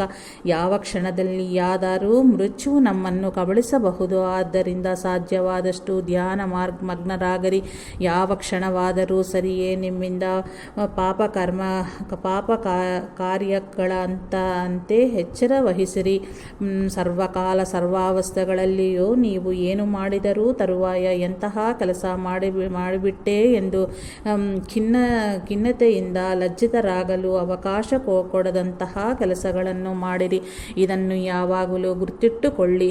ನಾನು ಮಾಡಿದ ಈ ಕೆಲಸ ಯಾರಿಗಾದರೂ ತಿಳಿದರೆ ಏನು ಗತಿ ಎಂಬ ಭಯ ಹುಟ್ಟಿಸುವ ಕೆಲಸವನ್ನು ನಿಮ್ಮ ಜೀವನದಲ್ಲಿಯೇ ಮಾಡಬೇಡರಿ. ಅರೆ ಛೇ, ಎಂತಹ ಕೆಲಸವನ್ನೇಕೆ ಮಾಡಿಬಿಟ್ಟೆ ಎಂದು ಎಂದಿಗೂ ಅನಿಸಿರಬಾರದು. ಹಾಗಿರಬೇಕು ನಿಮ್ಮ ಪ್ರವರ್ತನೆ. ಈ ನಿಬಂಧನೆಯನ್ನು ಎಂದಿಗೂ ಚೂಚಾ ತಪ್ಪದೆ ಪಾಲಿಸುವರಾಗಿರಿ. ಹಾಗೆ ನೀವು ಮಾಡಿದ್ದಾದರೆ ಸೃಷ್ಟ್ಯಾದಿಯಾಗಿ ಈವರೆಗೆ ಎಷ್ಟು ಮಂದಿ ಮಹಾತ್ಮರು ಅವತರಿಸಿರುವರೋ ಅವರೆಲ್ಲರೂ ಯಾವ ಧರ್ಮವನ್ನು ಬೋಧಿಸಿರುವರೋ ಅವುಗಳನ್ನು ನೀವು ಆಚರಿಸಿದಂತೆಯೇ ಆಗುತ್ತದೆ. ಆಗ ನಿಮ್ಮ ವಿಷಯದಲ್ಲಿ ನಾನು ತೃಪ್ತನಾಗುತ್ತೇನೆ. ಇದನ್ನು ಬಿಟ್ಟರೆ ನನ್ನ ಹೃದಯವನ್ನು ತೃಪ್ತಿಪಡಿಸುವಂತಹದು ಮತ್ತೊಂದು ಇಲ್ಲ. ಹೀಗೆ ಹೇಳುತ್ತಾ ಅವರು ಮತ್ತೊಂದು ತತ್ವ ಪದವನ್ನು ಹಾಡಿದರು. ಅದಾದರೂ ಮೇಲೆ ಹೇಳಿದ ವಿಷಯಗಳನ್ನು ವಿವರಿಸುವಂತಿದ್ದವು. ನಾನು ಒಬ್ಬನೇ ಅಲ್ಲ, ಸಾಧನೆಯಲ್ಲಿ ಉತ್ತಮ ಪರಿಣತಿ ಹೊಂದಿದ್ದ ಮಹಾತ್ಮರೆಲ್ಲರೂ ಕೂಡ ನಿಮ್ಮ ಒಳ್ಳೆಯ ಪ್ರವರ್ತನೆಯಿಂದ ತೃಪ್ತರಾಗುತ್ತಾರೆ. ಅನಾದಿಯಾಗಿ ಬಂದ ಗುರು ಪರಂಪರೆಯನ್ನು ವಿನಃ ಅನ್ಯ ಗುರುಗಳು ಮಾಡಿದ ಉಪದೇಶದಿಂದ ಏನು ಪ್ರಯೋಜನ? ಧರ್ಮವನ್ನು ರಕ್ತಹರಿಸಲು ಬಳಸಿ ಸದಾ ಪ್ರಕೃತಿ ಸಹಜವಾದ ಪ್ರವರ್ತನೆಗೆ ತಮ್ಮನ್ನು ಬದಲಾಯಿಸಿಕೊಳ್ಳುತ್ತಿದ್ದಲ್ಲಿ ಅಂತಹವರು ಎಷ್ಟು ತಂತ್ರಪರವಾದ ಗ್ರಂಥಗಳನ್ನು ಕಂಠಪಾಠ ಮಾಡಿದರೋ ಆಗುವ ಪ್ರಯೋಜನವೇನು? ಪ್ರಾಪಂಚಿಕ ವಿಷಯಗಳ ಮೇಲಿನ ವ್ಯಾಮೋಹವಳಿಯದವನು ಎಷ್ಟು ಧ್ಯಾನ ಮಾಡಿದರೆ ಏನೂ ಫಲ? ಬುದ್ಧದೇವ ಹೇಳಿದ ಧರ್ಮವನ್ನು ಜೀವನದ ಪ್ರತಿ ಸಣ್ಣ ಚರ್ಯೆಯಲ್ಲೂ ಆಚರಿಸಿದಲ್ಲಿ ಆಚರಿಸುವ ಹಬ್ಬ ಕಾರ್ಯಕ್ರಮಗಳು ಮತ್ತು ಸಭೆಗಳಿಂದ ಏನು ಫಲ? ಅಂತಹ ಬಾಹ್ಯ ಆಚಾರಗಳಿಂದ ಏನೂ ಲಾಭ? ತನ್ನಲ್ಲಿ ಇರುವ ದ್ವೇಷ ಭಾವನೆಯನ್ನು ಪ್ರೇಮ ಭಾವನೆಯ ಧ್ಯಾನದಿಂದ ನಾಶಪಡಿಸಿಕೊಳ್ಳುವುದರಲ್ಲಿ ಸಹನೆಯೇ ಧ್ಯಾನದಿಂದೇನು ಫಲ? ಇಷ್ಟಗಳನ್ನು ಜಯಿಸಿದ್ದಲ್ಲಿ ಪೂಜೆ ಮಾಡುವುದಾದರೂ ಏತಕ್ಕೆ? ಅಂತಹ ಪೂಜೆಗಳಿಗೆ ಅರ್ಥವಿದೆಯೇ? ಸ್ವಾರ್ಥವನ್ನು ಪೂರ್ಣವಾಗಿ ತ್ಯಜಿಸದಿದ್ದಲ್ಲಿ ಸುಮ್ಮನೆ ಧ್ಯಾನ ಮಾಡುವುದರೆಂದರೆ ಏನು ಫಲ? ಆಂತರ್ಯದಲ್ಲಿ ಸ್ಥಿರವಾದ ಭಕ್ತಿ, ಗುರುವಿನಲ್ಲಿ ಪೂರ್ಣವಾದ ಗೌರವ ಮತ್ತು ಶ್ರದ್ಧೆ ಇಲ್ಲದಲ್ಲಿ ಬಾಹ್ಯವಾದ ಸ್ತೂಪಗಳನ್ನು ನಿರ್ಮಿಸುವುದರಿಂದ ಏನು ಪ್ರಯೋಜನ? ಹೃದಯಾರ ಪ್ರಾರ್ಥನೆ ಮಾಡದೆ ಕೇವಲ ಬಾಹ್ಯವಾಗಿ ಮಾಡಿಕೊಳ್ಳುವ ಹಬ್ಬಗಳು ಮತ್ತು ಉತ್ಸವಗಳಿಂದ ಏನು ಲಾಭ? ಗೋಪ್ಯವಾಗಿ ಗುರುವಿನಿಂದ ಉಪದೇಶಿಸಲ್ಪಟ್ಟ ಪರಮ ರಹಸ್ಯವನ್ನು ಹೃದಯದಲ್ಲಿ ದೃಢಪಡಿಸಿಕೊಳ್ಳದೆ ಸುಮ್ಮನೆ ಕಷ್ಟವನ್ನು ಅನುಭವಿಸಿದರೆ ಏನು ಫಲ? ಗುರುವು ಸಜೀವವಾಗಿ ಇರುವಾಗ ಅವರ ಆಜ್ಞೆಯನ್ನು ಚೂಚಾ ತಪ್ಪದೆ ಪಾಲಿಸುತ್ತಾ ಅವರನ್ನು ಪೂರ್ಣವಾದ ನಂಬಿಕೆಯಿಂದ ಆಶ್ರಯಿಸದೆ ಅವರ ದೇಹತ್ಯಾಗದ ನಂತರ ಅವರ ಸಮಾಧಿಯನ್ನು ವಸ್ತುಗಳನ್ನು ಪೂಜಿಸುವುದರಿಂದ ಏನು ಫಲ? ತನ್ನ ಪಾಪಕರ್ಮದ ಬಗ್ಗೆ ತನಗೆ ಪಶ್ಚಾತ್ತಾಪವಿರದಿಲ್ಲ, ಇತರರಿಗೆ ನಿಮ್ಮ ಪಾಪಗಳ ಬಗ್ಗೆ ಪಶ್ಚಾತ್ತಾಪ ಪಡಿರಿ ಎಂದು ಉಪದೇಶಿಸುವುದರಿಂದ ಏನು ಪ್ರಯೋಜನ? ತನ್ನನ್ನು ತಾನು ಪ್ರೇಮಿಸುವುದಕ್ಕಿಂತಲೂ ಇತರರನ್ನು ಪ್ರೇಮಿಸುವುದರ ಬಗ್ಗೆ ತಾನು ಧ್ಯಾನಿಸದಿದ್ದಲ್ಲಿ ಸುಮ್ಮನೆ ಬಾಹ್ಯವಾಗಿ ಮಾತ್ರವೇ ಮರುಗಿದರೆ ಏನು ಫಲ? ಹೃದಯದಲ್ಲಿ ಮಮಕಾರವೂ ನಾಶನವಾಗಿದ್ದಲ್ಲಿ ಮಹಾನುಭಾವರ ಸೇವೆಯನ್ನು ತನಗಿಷ್ಟ ಬಂದಾಗ ಮಾತ್ರ ಮಾಡಿದರೆ ಏನು ಫಲ? ಸದಾ ಗುರುವಾಕ್ಯವನ್ನು ಹೃದಯದಲ್ಲಿ ಸಗೌರವವಾಗಿ ಧರಿಸಿ ಅದರಂತೆ ನಡೆಯದಿದ್ದರೆ ಅಂತಹವರು ಗುರುಗಳಾಗಲಿ ಶಿಷ್ಯ ಸಮೂಹವನ್ನು ಬೆಳೆಸಿದರೆ ಏನೋ ಫಲ? ಯಾವ ರೀತಿಯಲ್ಲೂ ಆಧ್ಯಾತ್ಮಿಕತ ಪುರೋಗತಿಗೆ ಸಹಕರಿಸದ ಕೆಲಸಗಳು ತಪ್ಪದೆ ಕೆಡುಕುಂಟು ಮಾಡುತ್ತೇವೆ. ಅಂತಹ ಕೆಲಸಗಳನ್ನು ಎಂದಿಗೂ ಮಾಡಬೇಡ ಎಂದು ಹಾಡಿ ಶ್ರೋತೃಗಳ ಹೃದಯದಲ್ಲಿ ಆ ಭಾವನೆಗಳು ನಾಟುವಂತೆ ಮಾಡಿದರು. ಆಗ ಅಲ್ಲಿದ್ದವರ ಎಲ್ಲರಿಗೂ ಗುರುಗಳು ಆಯಾಸಗೊಂಡದ್ದರಿಂದ ಅವರ ಆರೋಗ್ಯವು ಸಂಪೂರ್ಣವಾಗಿ ಹದಗೆಟ್ಟಿರುವುದೆಂದು ಸ್ಪಷ್ಟವಾಗಿ ತಿಳಿಯಿತು. ಆ ಸಮಯಕ್ಕೆ ಮಿಲಾರೆಪಾರವರಿಗೆ ವಿಷಪ್ರಯೋಗ ಮಾಡಿ ಅವರನ್ನು ಹತ್ಯೆಗೈಯಲು ಯತ್ನಿಸಿದ ಗೇಶ್ ಒಂದು ದಿನ ಸ್ವಲ್ಪ ಬೀರು, ಮಿಠಾಯಿ ಮತ್ತು ಮಾಂಸವನ್ನು ಮಿಲಾರೆಪಾರವರಿಗೆ ಕಾಣಿಕೆಯಾಗಿ ತಂದು ಸಿಹಿ ಮಾತುಗಳಿಂದ ಮಿಲಾರೆಪಾರವರಂತಹ ಮಹಿಮಾನ್ವಿತರಿಗೆ ಅತ್ಯಂತ ಆಯಾಸವೇ ಆಗಿದೆಯೇ? ನಿಮ್ಮಂತಹ ಮಹಾತ್ಮರು ತಮಗೆ ಬಂದಿರುವ ಈ ರೋಗವನ್ನು ತಮ್ಮ ಶಿಷ್ಯರೆಲ್ಲರಿಗೂ ಹಂಚಿದರೆ ಒಳ್ಳೆಯದಲ್ಲವೇ? ಅಂತಹ ವ್ಯಾಧಿಯನ್ನು ಇತರರಿಗೆ ವರ್ಗಾಯಿಸಲಾಗುವ ಹಂತದಲ್ಲಿ ನನ್ನಂತಹವನಿಗಾದರೂ ಅದನ್ನು ವರ್ಗಾಯಿಸಬಾರದೇ? ಆದರೂ ಅದನ್ನು ವರ್ಗಾಯಿಸುವುದು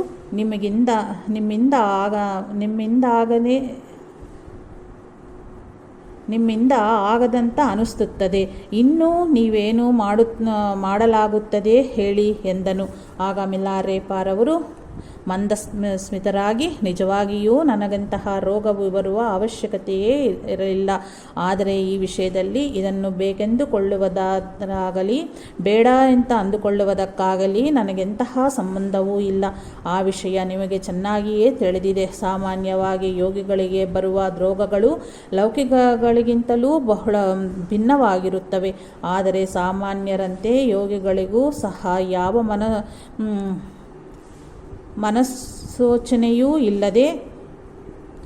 ಮುನ್ಸೂಚನೆಯೂ ಇಲ್ಲದೆ ಜ್ವರ ಬಂದಂತೆ ಕಾಣುತ್ತಾರೆ. ಆದರೆ ನನ್ನ ವಿಷಯದಲ್ಲಿ ಈ ರೀತಿಯ ಜ್ವರವು ನನಗೆ ಉಪಕಾರವನ್ನೇ ಮಾಡಿದೆ. ನನ್ನ ಜ್ವರವನ್ನು ಇತರರಿಗೆ ವರ್ಗಾಯಿಸುವುದರಿಂದ ಪ್ರಯೋಜನವೇನಾದರೂ ಇದ್ದರೆ ಹಾಗೆಯೇ ಮಾಡಬಹುದು. ಆದರೆ ಹಾಗೆ ಮಾಡುವುದರಿಂದ ಈಗಾವ ಪ್ರಯೋಜನವೂ ಇಲ್ಲವಲ್ಲವೇ ಎಂದರು.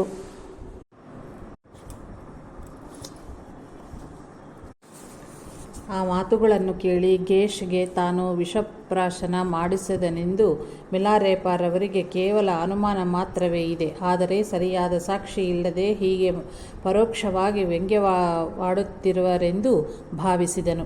ಹಾಗಾಗಿ ಮಿಲಾರೆಪಾರವರಿಗೆ ತಮ್ಮ ಜ್ವರವನ್ನು ಇತರರಿಗೆ ವರ್ಗಾಯಿಸಲು ಅಸಾಧ್ಯವೆಂದೇ ದೃಢವಾಗಿ ನಿಶ್ಚಯಿಸಿದ್ದರಿಂದ ಅವರನ್ನು ಮತ್ತಷ್ಟು ಕನಲುವಂತೆ ಮಾತನಾಡಬೇಕು ಎಂದು ಅಂದುಕೊಂಡೆನು. ಅಯ್ಯಯ್ಯೋ, ನಿಮಗೆ ಯಾವ ಕಾರಣದಿಂದ ಈ ಜ್ವರ ಬಂದಿತೋ ಎಂದು ನನಗೆ ತಿಳಿದರೆ ಎಷ್ಟು ಚೆನ್ನಾಗಿರುತ್ತಿತ್ತು. ಯಾವುದಾದರೂ ದುಷ್ಟಶಕ್ತಿಯನ್ನು ಆವಾಹನೆ ಮಾಡಿದ್ದರಿಂದ ಹೀಗೆ ಜ್ವರ ಬಂದಿದ್ದರೆ ಅಂತಹುದನ್ನು ಬಿಟ್ಟುಬಿಟ್ಟರೆ ಆ ಜ್ವರ ಮಾಯವಾಗುತ್ತದೆ. ಇಲ್ಲದಿದ್ದಲ್ಲಿ ಜೀರ್ಣಕೋಶದಲ್ಲಿ ಏನಾದರೂ ತೊಂದರೆಯಾಗಿದ್ದರೆ ಔಷಧೋಪಚಾರ ಮಾಡಿಸಿಕೊಂಡರೆ ಗುಣವಾಗುತ್ತದೆ. ನಿಮಗೆ ಯಾವ ಕಾರಣದಿಂದ ಅಸ್ವಸ್ಥತೆ ಉಂಟಾಗಿದೆಯೋ ನನಗೇನೂ ಅರ್ಥವಾಗುತ್ತಿಲ್ಲ. ನಿಮಗೇಕೆ ಹೀಗಾಯಿತೆಂದು ಜನಗಳೆಲ್ಲ ಮಾತನಾಡಿಕೊಳ್ಳುತ್ತಿರುವರು. ನನಗದೇನೂ ತಿಳಿಯುತ್ತಿಲ್ಲ.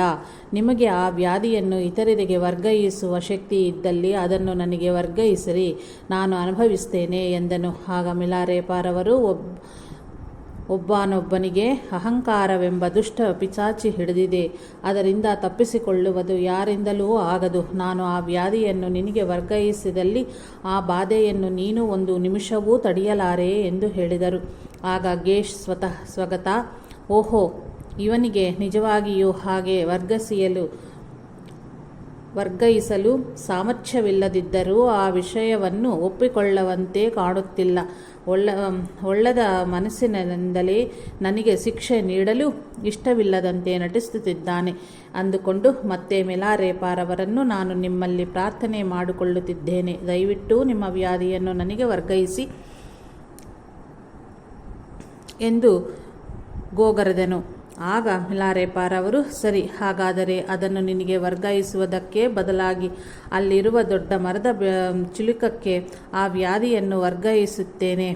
ನೀನೊಮ್ಮೆ ಅದರ ಪ್ರಭಾವ ಹೇಗಿರುತ್ತದೆಯೋ ನೋಡು ಎಂದರು. ಮರುಕ್ಷಣವೇ ಆ ಚಿಲುಕ ದೊಡ್ಡದಾಗಿ ಶಬ್ದ ಮಾಡುತ್ತಾ ಹೊಡೆದುಕೊಳ್ಳಲಾರಂಭಿಸಿತು. ಜೊತೆಗೆ ಒಣಗ ಹತ್ತಿತು. ನೋಡುತ್ತಿದ್ದಂತೆಯೇ ಅದೆಲ್ಲಿ ತುಂಡಾಗುವುದಂತೆಯೇ ಅನಿಸಿತು. ಆ ಚಿಲುಕ ಹೊಡೆದುಕೊಳ್ಳುವುದಷ್ಟು ಹೊತ್ತು ಗುರುಗಳಿಗೆ ಯಾವ ಬಾಧೆಯೂ ಉಂಟಾಗಲಿಲ್ಲವೆಂದು ಎಲ್ಲರಿಗೂ ತಿಳಿಯಿತು. ಆಗ ಗೇಶ್ ಇದು ಕೇವಲ ಕಣ್ಕಟ್ಟಿನ ಮಾಡಿ ಆಟ ಎಂದುಕೊಂಡನು. ಆದ್ದರಿಂದ ಅವನು, ಅಬ್ಬಾ, ಎಷ್ಟು ಅದ್ಭುತವಾಗಿದೆ, ಆದರೆ ಈಗದನ್ನು ನನಗೆ ವರ್ಗಾಯಿಸಿ ಎಂದನು. ಆಗ ಮಿಲಾರೆಪ ಅವರು, ಸರಿ, ನೀನಿಷ್ಟು ಹಠ ಹಿಡಿಯುತ್ತಿರುವುದಾದ್ದರಿಂದ ಅದರಲ್ಲಿ ಸ್ವಲ್ಪ ಭಾಗದ ಬಾಧೆಯನ್ನು ವರ್ಗಾಯಿಸುತ್ತೇನೆ. ಹೇಗಿರುತ್ತದೆಯೋ ಅನುಭವಿಸಿ ನೋಡು ಎಂದು ಆ ದುಷ್ಟಶಕ್ತಿಯನ್ನು ರೋಗವನ್ನು ಚಿಲ್ಕದಿಂದ ಉಪಸಂಹಾರ ಮಾಡಿ ಅದರಲ್ಲಿ ಸ್ವಲ್ಪ ಭಾಗವನ್ನು ಮಾತ್ರವೇ ಗೇಶ್ನ ಮೇಲೆ ವರ್ಗಾಯಿಸಿ, ಇಷ್ಟು ಮಾತ್ರ ನಿನ್ನಿಂದ ತಡೆದುಕೊಳ್ಳಲಾಗುತ್ತದೆಯೋ ನೋಡು ಎಷ್ಟು ಎಂದು ಮಿಲಾರೆಪಾರವರು ಕೇಳಿದರು. ಅವರು ಹಾಗೆ ವರ್ಗಾಯಿಸಿದಂತೆಯೇ ಗೇಶಿಗೆ ಭಯಂಕರವಾದ ಬಾಧೆ ಉಂಟಾಗಿ ಪ್ರಜ್ಞೆ ಕಳೆದುಕೊಳ್ಳುವಂತಾಯಿತು. ಆಗ ಅವನಿಗೆ ತಾನು ಮಿಲಾರೆಪಾರಿಗೆ ಉಂಟು ಮಾಡಿದ ಬಾಧೆಯಲ್ಲಿ ಸ್ವಲ್ಪ ಭಾಗವೇ ಪ್ರಾಣೋತ್ಪನ್ನವಾಗುವಷ್ಟು ಭಯಂಕರವಾಗಿದೆಯೆಂದೇ ಮೇಲೆ ತಾನು ಎಂತಹ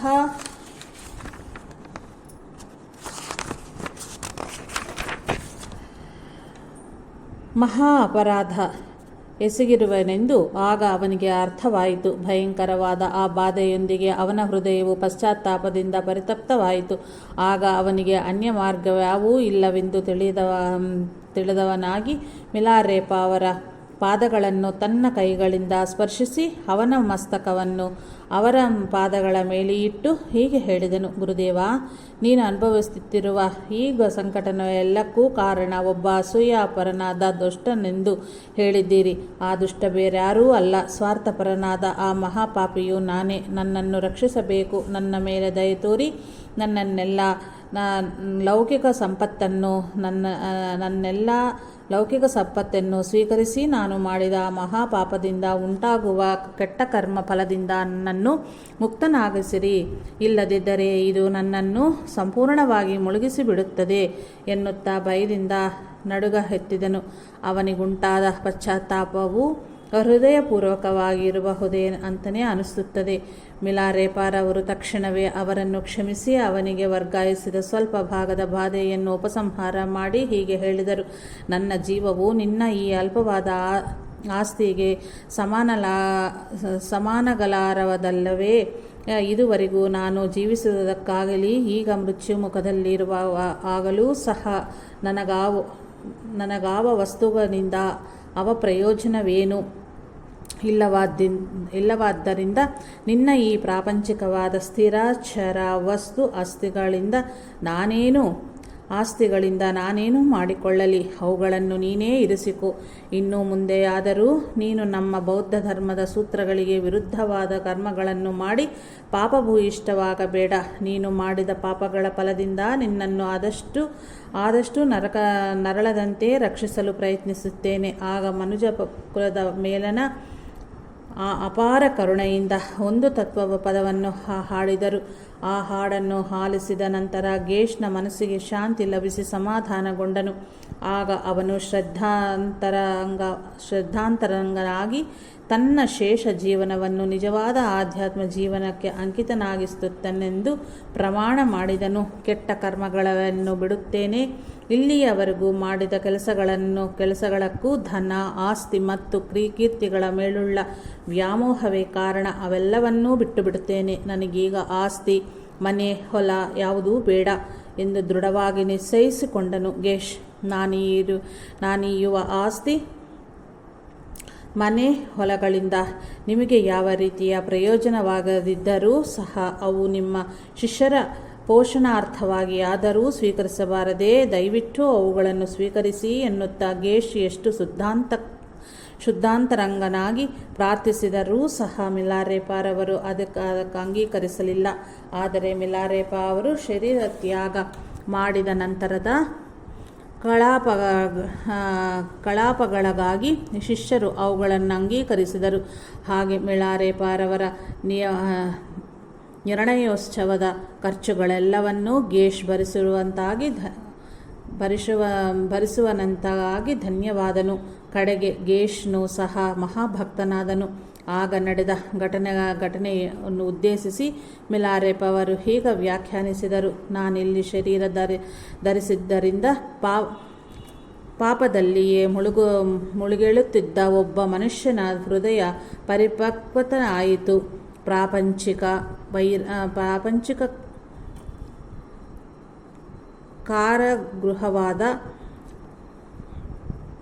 ಕಾರಾಗೃಹವಾದ ಶರೀರವಾಸವು ಈ ಯೋಗಿಗೆ ಈಗ ಯಾವ ರೀತಿಯಲ್ಲಿಯೂ ಅಗತ್ಯವಿಲ್ಲ. ಆದರೂ ಇಂತಹ ಗ್ರಾಮದಲ್ಲಿ ಯೋಗಿಯು ಸಮಾಧಿ ಹೊಂದಬಾರದು. ಈಗ ನಾನು ಚೂಚೋರ್ ಎಂಬ ಮಹಾನಗರಕ್ಕೆ ಹೋಗುತ್ತೇನೆ ಎಂದರು. ಆಗ ಅವರ ಶಿಷ್ಯರಾದ ಶೇಖನ್ ಅವರು, ಈಗ ನಿಮ್ಮ ಆರೋಗ್ಯವು ಸ್ವಸ್ಥವಿಲ್ಲದಿರುವುದರಿಂದ ಅಷ್ಟು ದೂರ ನಡೆಯುವುದು ಬಹಳ ಕಷ್ಟಕರವಲ್ಲವೇ? ಆದ್ದರಿಂದ ಒಂದು ಒಳ್ಳೆಯ ಮರದ ಕುರ್ಚಿಯಲ್ಲಿ ನಿಮ್ಮನ್ನು ಕುಳ್ಳಿರಿಸಿ ನಾವೇ ನಿಮ್ಮನ್ನು ಹೊತ್ತೊಯ್ಯುತ್ತೀವಿ ಸ್ವಾಮಿ ಎಂದು ಪ್ರಾರ್ಥಿಸಿದರು. ಆಗ ಮಿಲಾರೆಪ್ ಅವರು, ನಿಜವಾಗಿಯೂ ಆರೋಗ್ಯ ಅನಾರೋಗ್ಯ ಎಂಬುದನ್ನು ಇಲ್ಲ. ನಾನು ಇಲ್ಲಿನ ಈ ಘಟನೆಯಲ್ಲಿ ಆಯಾಸವೆಂಬ ಪ್ರಕೃತಿ ಕ್ರಿಯೆಯನ್ನು ಪ್ರದರ್ಶಿಸಿದನು. ಚೂಚಾರ್ ಎಂಬ ಪಟ್ಟಣದಲ್ಲಿ ಮೃತ್ಯು ಎಂಬ ಲೀಲೆಯನ್ನು ಪ್ರದರ್ಶಿಸುತ್ತೇನೆ ಅಷ್ಟೇ ಹೊರತು ಬೇರೇನೂ ಇಲ್ಲ. ಆದ್ದರಿಂದ ನನ್ನ ಶಿಷ್ಯರಲ್ಲಿ ಕೆಲವರು ಮುಂಚೆಯೇ ಚೂಚಾರ್ ನಗರಕ್ಕೆ ಹೋಗಿ ಅಲ್ಲಿ ಬೇಕಾದ ಏರ್ಪಾಟುಗಳನ್ನು ಮಾಡಿಕೊಳ್ಳುತ್ತಾರೆ ಎಂದರು. ಅವರು ಚೂಚಾರ್ ನಗರಕ್ಕೆ ಹೋಗುವ ಸಂದರ್ಭದಲ್ಲಿ ಅತ್ಯದ್ಭುತವಾದ ಲೀಲಾ ಪ್ರದರ್ಶನ ಮಾಡಿದರು. ಅದೇನೆಂದರೆ, ಒಬ್ಬ ಮಿಲಾರೆಪ್ ಅವರು ಮಾತ್ರವಲ್ಲದೆ ಬಹಳಷ್ಟು ಮಂದಿ ಮಿಲಾರೆಪ್ ಅವರು ಚೂಚಾರ್ ನಗರವನ್ನು ತಲುಪಿಸಿದಂತೆ ತಿಳಿದು ಬಂದಿತು. ಮಿಲಾರೆಪ್ ಅವರು ಅನೇಕರಾಗಿ ಒಂದೊಂದು ಶಿಷ್ಯ ಸಮೂಹದೊಂದಿಗೆ ಒಬ್ಬೊಬ್ಬರಾಗಿ ಹೊರಟರು. ಮುಂಚೆಯೇ ಕಳುಹಿಸಲ್ಪಟ್ಟ ಶಿಷ್ಯರು ಚೂಚಾರ್ ನಗರವನ್ನು ಸೇರುವುದಕ್ಕೂ ಮುಂಚೆಯೇ ಗುರುಗಳು ಅಲ್ಲಿ ತಲುಪುತ್ತಿದ್ದಾರೆ. ವಿಶೇಷವೆಂದರೆ ಅದೇ ಸಮಯದಲ್ಲಿ ದಾರಿಯಲ್ಲಿ ಶಿಷ್ಯರೊಂದಿಗೆ ಇನ್ನೊಂದು ದೇಹದಿಂದ ಇನ್ನೂ ನಡೆದು ಬರುತ್ತಾ ಇದ್ದಾರೆ. ಅದೇ ಸಮಯದಲ್ಲಿ ಅವರು ರೋಗಗ್ರಸ್ತರಾಗಿ ಇನ್ನೊಂದೆಡೆ ಮಲಗಿದ್ದರು. ಅದೇ ಸಮಯದಲ್ಲಿ ಕೆಂಪುಗಡ್ ಎಂಬಲ್ಲಿ ಅವರು ಬೋಧನೆಗೈಯುತ್ತಿದ್ದರು. ಇನ್ನೂ ಕೆಲ ಭಕ್ತರು ಚೂಚಾರ್ ನಗರಕ್ಕೆ ಹೋಗಲಾರದೆ ತಮ್ಮ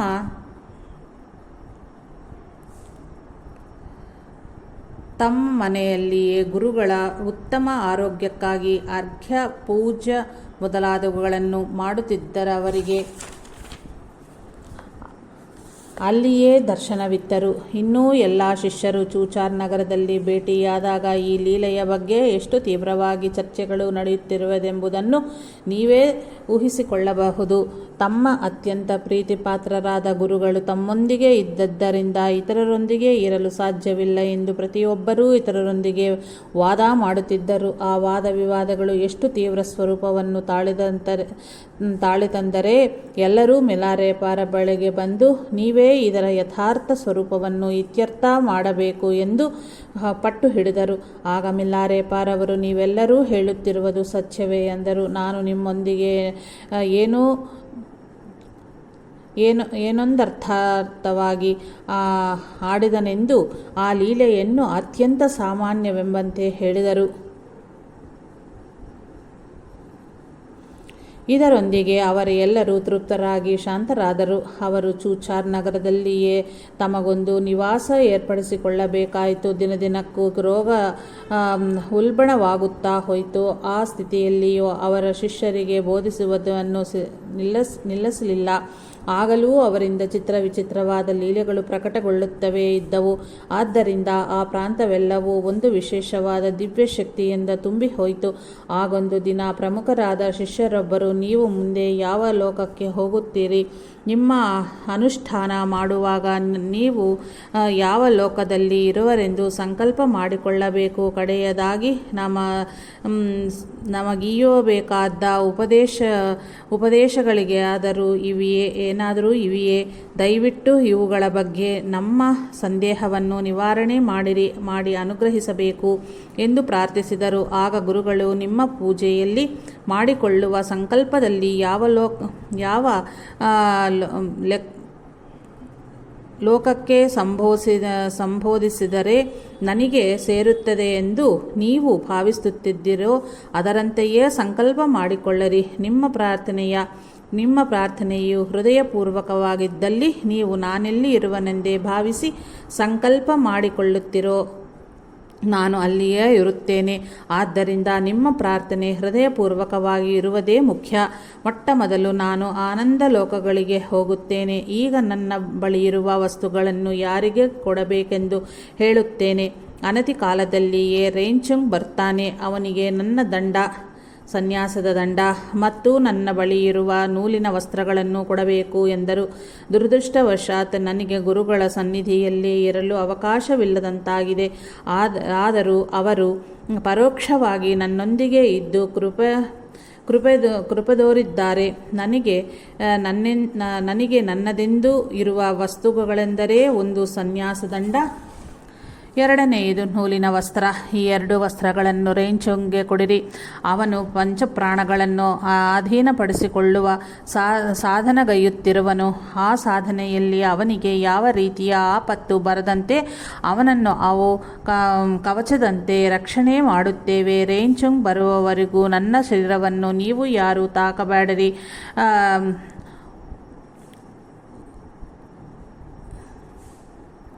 ಉಪಾತೋಪವ ಶಿಷ್ಯಗೆ ನನ್ನ ಬಳಿಯಿರುವ ಮೈತ್ರಿ ಎಂಬ ಗುರುಗಳ ಮುಂಡಾಸು ಮತ್ತು ಅವರ ದಂಡವನ್ನು ಕೊಡಬೇಕು. ಅವು ಅವನ ಬಳಿಯಿರುವುದರಿಂದ ಅವನಿಗೆ ಆಳವಾದ ಧ್ಯಾನ ಸಿದ್ಧಿಸುವುದರೊಂದಿಗೆ ಬೌದ್ಧ ಧರ್ಮವನ್ನು ಉದ್ಧರಿಸುವುದರಲ್ಲಿ ಅವನಿಗುಳ್ಳ ಆದರ್ಶಗಳು ಉತ್ತಮವಾಗಿ ಇರುವುದಂತೆ ಕಾಪಾಡುತ್ತೇವೆ. ಶ್ರೀಬಾವುದ್ ಎಂಬ ಶಿಷ್ಯನಿಗೆ ಮರದ ಭಿಕ್ಷಪಾತ್ರೆಯನ್ನು ನೀಡಿರಿ. ನನ್ನ ಬಳಿಯಿರುವ ಮೂಳೆಯ ಟೋಪಿ ಎಂಬ ವಸ್ತುವನ್ನು ಗಾಸ್ ಎಂಬ ಶಿಷ್ಯನಿಗೆ ಕೊಡಿರಿ. ಶೆಬವಾರ್ ರೇಪಾಗೆ ನನ್ನ ಬಳಿಯುಳ್ಳ ಚಕಮಕಿ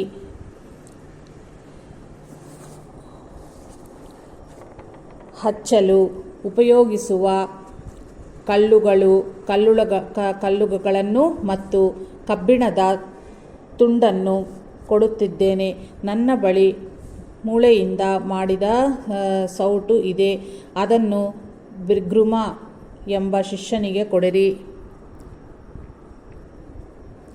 ಮಿಕ್ಕ ಎಲ್ಲ ಶಿಷ್ಯರಿಗೂ ನನ್ನ ನೂಲಿನ ಪಂಚೆಯನ್ನು ಚಿಕ್ಕ ಚಿಕ್ಕ ತುಂಡುಗಳನ್ನು ಮಾಡಿ ಎಲ್ಲರಿಗೂ ಹಂಚಿರಿ. ಲೌಕಿಕ ದೃಷ್ಟಿಯಿಂದ ನೋಡಲು ಇವು ಯಾವ ಕೆಲಸಕ್ಕೂ ಬಾರದವುಗಳಂತೆ ಕಂಡರೂ ಅವುಗಳೊಂದಿಗೆ ನನ್ನ ಆಶೀರ್ವಾದಗಳೊಂದಿಗೂ ಎಂದಿಗೂ ಇರುತ್ತೇವೆ. ಆ ತರುವಾಯ ಗುರುಗಳು ಮತ್ತೆ ಕೆಲವು ವಿಷಯಗಳನ್ನು ಹೇಳಿದರು. ಅವು ಶ್ರೋತೃಗಳೆಲ್ಲವರನ್ನು ಆಶ್ಚರ್ಯಚಕಿತನಾಗಿ ಮಾಡಿದವು. ಜೈ ಸಾಯಿ ಮಾಸ್ಟರ್. ಟಿಬೆಟ್ ಯೋಗಿ ಮಿಲಾರೆಪಾ ಚರಿತ್ರೆ. ಮುಖ್ಯವಾದವು. ನಾನು ಹೇಳುವ ಮುಖ್ಯವಾದ ವಿವರಗಳನ್ನು ನನಗೆ ಮುಖ್ಯವಾದವರು ಅಂತರಂಗ ಶಿಷ್ಯರೂ ಆದ ನಿಮಗೆ ಮಾತ್ರವೇ ಹೇಳುತ್ತಿರುವೆನು. ಮಿಲಾರೆಪಾನಾದ ನಾನು ನನ್ನ ಜೀವನವಿಡೀ ಕೊಟ್ಟಿರುವ ಬಂಗಾರವನ್ನೆಲ್ಲ ಇಲ್ಲಿನ ಒಳೆಯ ಕೆಳಗ ಬಚ್ಚಿಟ್ಟಿದ್ದೇನೆ. ಆ ಬಂಗಾರವನ್ನು ಹೇಗೆ ಬಳಸಿಕೊಳ್ಳಬೇಕು ಎಂಬುದನ್ನು ಸೂಚಿಸುವ ಒಂದು ಪತ್ರವನ್ನು ಅದರೊಂದಿಗೆ ಇಟ್ಟಿರುವನು. ನನ್ನ ನಿರ್ಣಯದ ನಂತರ ಅದನ್ನು ಹುಡುಕುವುದು ಮರೆಯಬೇಡಿರಿ. ಆ ಪತ್ರದಲ್ಲಿ ಬರೆದಿರುವ ಸೂಚನೆಗಳನ್ನು ಪಾಲಿಸುವುದು ಮರೆಯಬೇಡಿರಿ.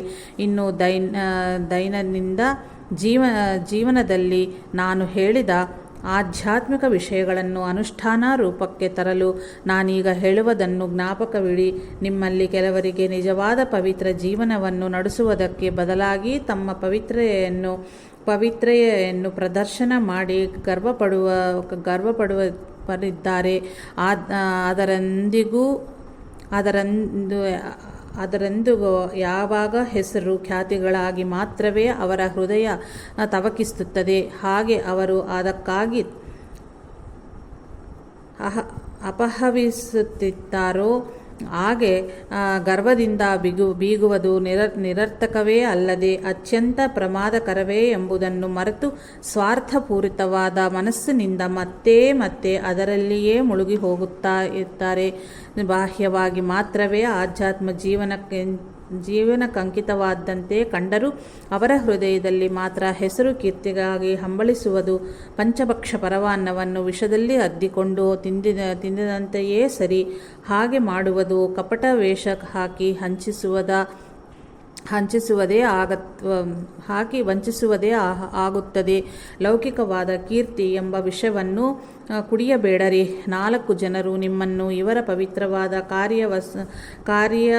ಕಾರ್ಯವಸಗುತ್ತಿರುವರೆಂದು ಹೊಗಳುವುದು ಕೇಳುವುದಕ್ಕಾಗಿ ಪವಿತ್ರನಾದ ಕಾರ್ಯಗಳನ್ನು ಮಾಡುವುದರ ಸೇವೆಯಿಂದ ವಿಷ ಕುಡಿಯುವುದನ್ನು ನಿಲ್ಲಿಸಿ ಅಂತಹುದನ್ನು ತ್ಯಜಿಸಿರಿ. ಹೃದಯಪೂರ್ವಕವಾಗಿ ಸಾಧನೆಯನ್ನು ಮಾತ್ರವೇ ಮಾಡುವರಾಗರಿ ಎಂದರು.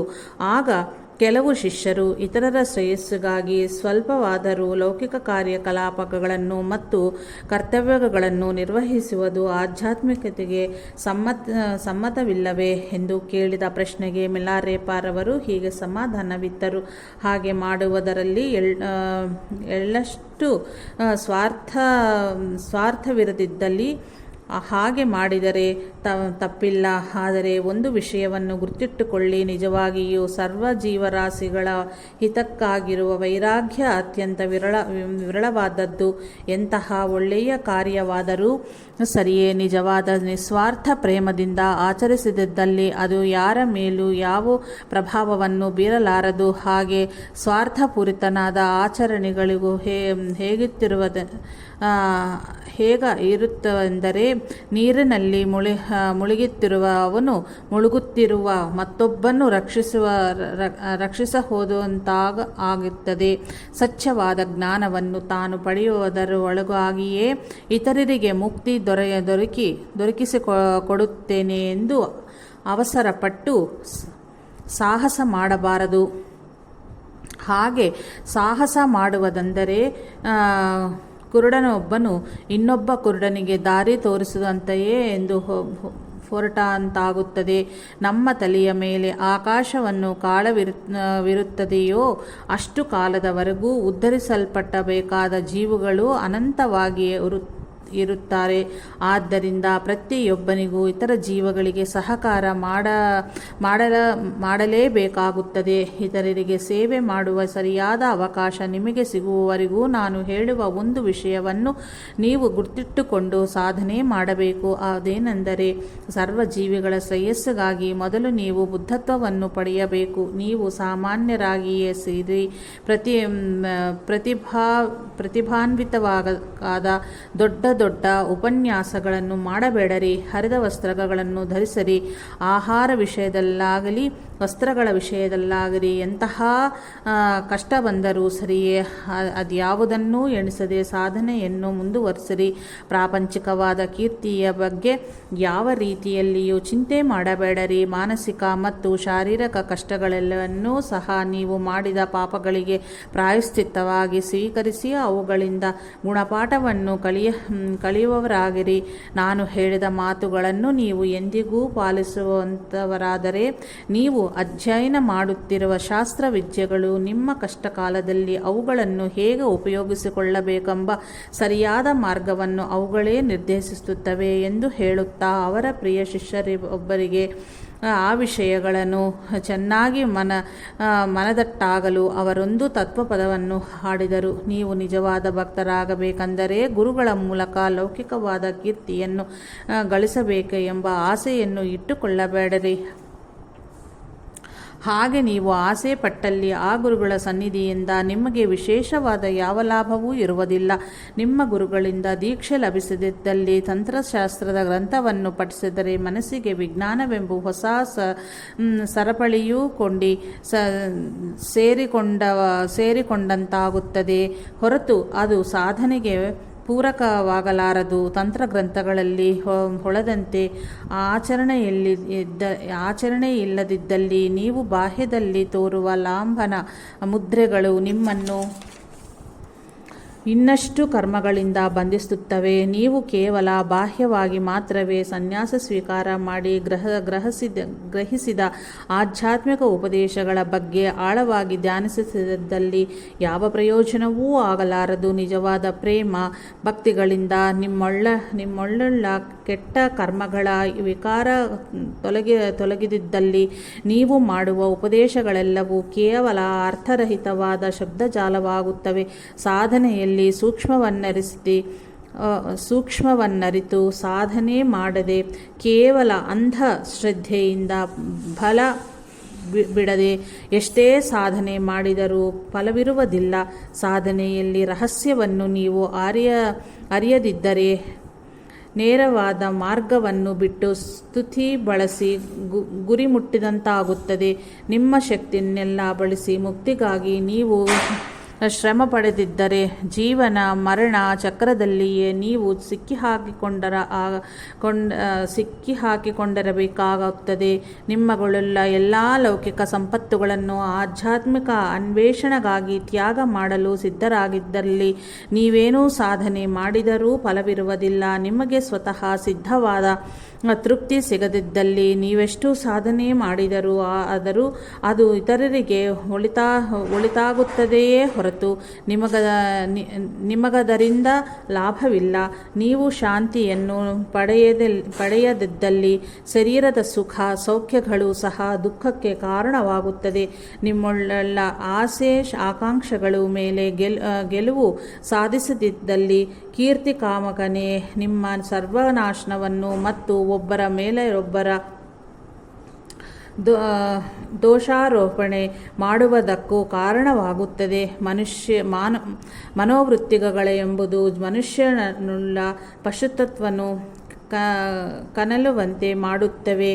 ಲಾಭದ ಮೇಲಿನ ಆಸೆಯು ಮನುಷ್ಯರ ಮಧ್ಯೆ ಘರ್ಷಣೆಯನ್ನು ತಂದಿಡುತ್ತದೆ. ನಿಮಗೆ ಯಾರಾದರೂ ಕೆಡುಕುಂಟು ಮಾಡಿದಾಗ ನೀವು ಮತ್ತೆ ಅವರಿಗೆ ಕೆಡುಕುಂಟು ಮಾಡದಿದ್ದರೆ ನೀವು ಎಂದಿಗೂ ನ್ಯಾಯಾಲಯಕ್ಕೆ ಹೋಗಬೇಕಾದ್ದಿಲ್ಲ.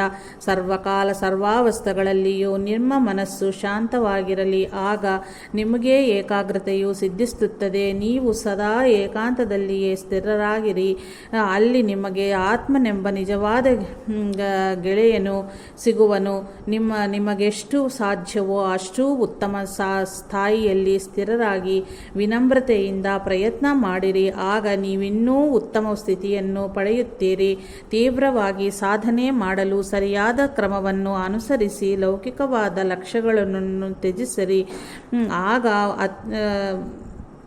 ಆಗ ಅತ್ಯುತ್ತಮವಾದ ಗಮ್ಯವನ್ನು ಪಡೆಯುತ್ತೀರಿ. ನಿಗೂಢವಾದ ಆಧ್ಯಾತ್ಮ ಪಥವನ್ನು ನೀವು ಅನುಸರಿಸಿದಲ್ಲಿ ನಿಮಗೆ ಗಮ್ಯ ಸೇರುವ ಹತ್ತಿರದ ದಾರಿಯೇ ಸಿಗುತ್ತದೆ. ದ್ವೈತ ಭಾವನೆಯನ್ನು ನೀವೆಷ್ಟು ನಾಶನಪಡಿಸಿಕೊಳ್ಳುತ್ತೀರೋ ಅಷ್ಟೂ ನೀವು ಪ್ರಪಂಚದ ಶ್ರೇಯಸ್ಸಿಗೆ ಸಹಕರಿಸಿದಂಥವರು ಆಗುತ್ತೀರಿ. ಇತರರಿಗೆ ನೀವು ಸೇವೆ ಮಾಡುವುದರಲ್ಲಿ ಸಫಲರಾಗದಾಗ ಮತ್ತೆ ನಿಮ್ಮಿಬ್ಬರ ಭೇಟಿಯಾಗುತ್ತದೆ. ನೀವು ನನ್ನನ್ನು ಭೇಟಿಯಾದಾಗ ನಾನು ಬುದ್ಧತ್ವವನ್ನು ಹೊಂದಿರುತ್ತೇನೆ. ಆದ್ದರಿಂದ ನನ್ನನ್ನು ಬುದ್ಧದೇವನನ್ನು ಮತ್ತು ಸಂಘವನ್ನು ಪೂಜ್ಯ ಭಾವನೆಯಿಂದ ಸೇವಿಸುತ್ತಾ ಬನ್ನಿ. ಈ ಮೂರು ಒಂದೇ ಎಂಬುದನ್ನು ಮರೆಯಬೇಡರಿ ಎಂದು ತತ್ವಪದವನ್ನು ಹಾಡಿ ಈ ಕೆಳಗಿನ ವಿಷಯಗಳನ್ನು ಅದರೊಂದಿಗೆ ಹೇಳಿದರು. ನಾನು ಇನ್ನೂ ಹೆಚ್ಚು ಕಾಲ ಇರುವುದಿಲ್ಲವಾದ್ದರಿಂದ ನಾನು ಗೈದ ಬೋಧನೆಗಳನ್ನು ಜಾಗೃತಿಯಾಗಿ ಗುರ್ತಿಟ್ಟುಕೊಂಡು ನನ್ನ ಹೆಜ್ಜೆಯ ಗುರುತುಗಳನ್ನು ಹಿಂಬಾಲಿಸುವವರಾಗರಿ. ಈ ಮಾತುಗಳನ್ನು ಹೇಳುತ್ತಲೇ ಅವರೊಂದು ಬಗೆಯ ಧ್ಯಾನ ಸ್ಥಿತಿಗೆ ತೆರಳಿದರು. ಆದ್ದರಿಂದ ಮತ್ತೆ ಅವರು ಹೊರಬರಲೇ ಇಲ್ಲ. ಅವರ 84ನೆಯ ವಯಸ್ಸಿನಲ್ಲಿ 1135 ಇಸವಿಯ ಜನವರಿ ತಿಂಗಳಲ್ಲಿ ಅವರು ಸಮಾಧಿಸ್ಥರಾದರು. ಜೈ ಸಾಯಿ ಮಾಸ್ಟರ್.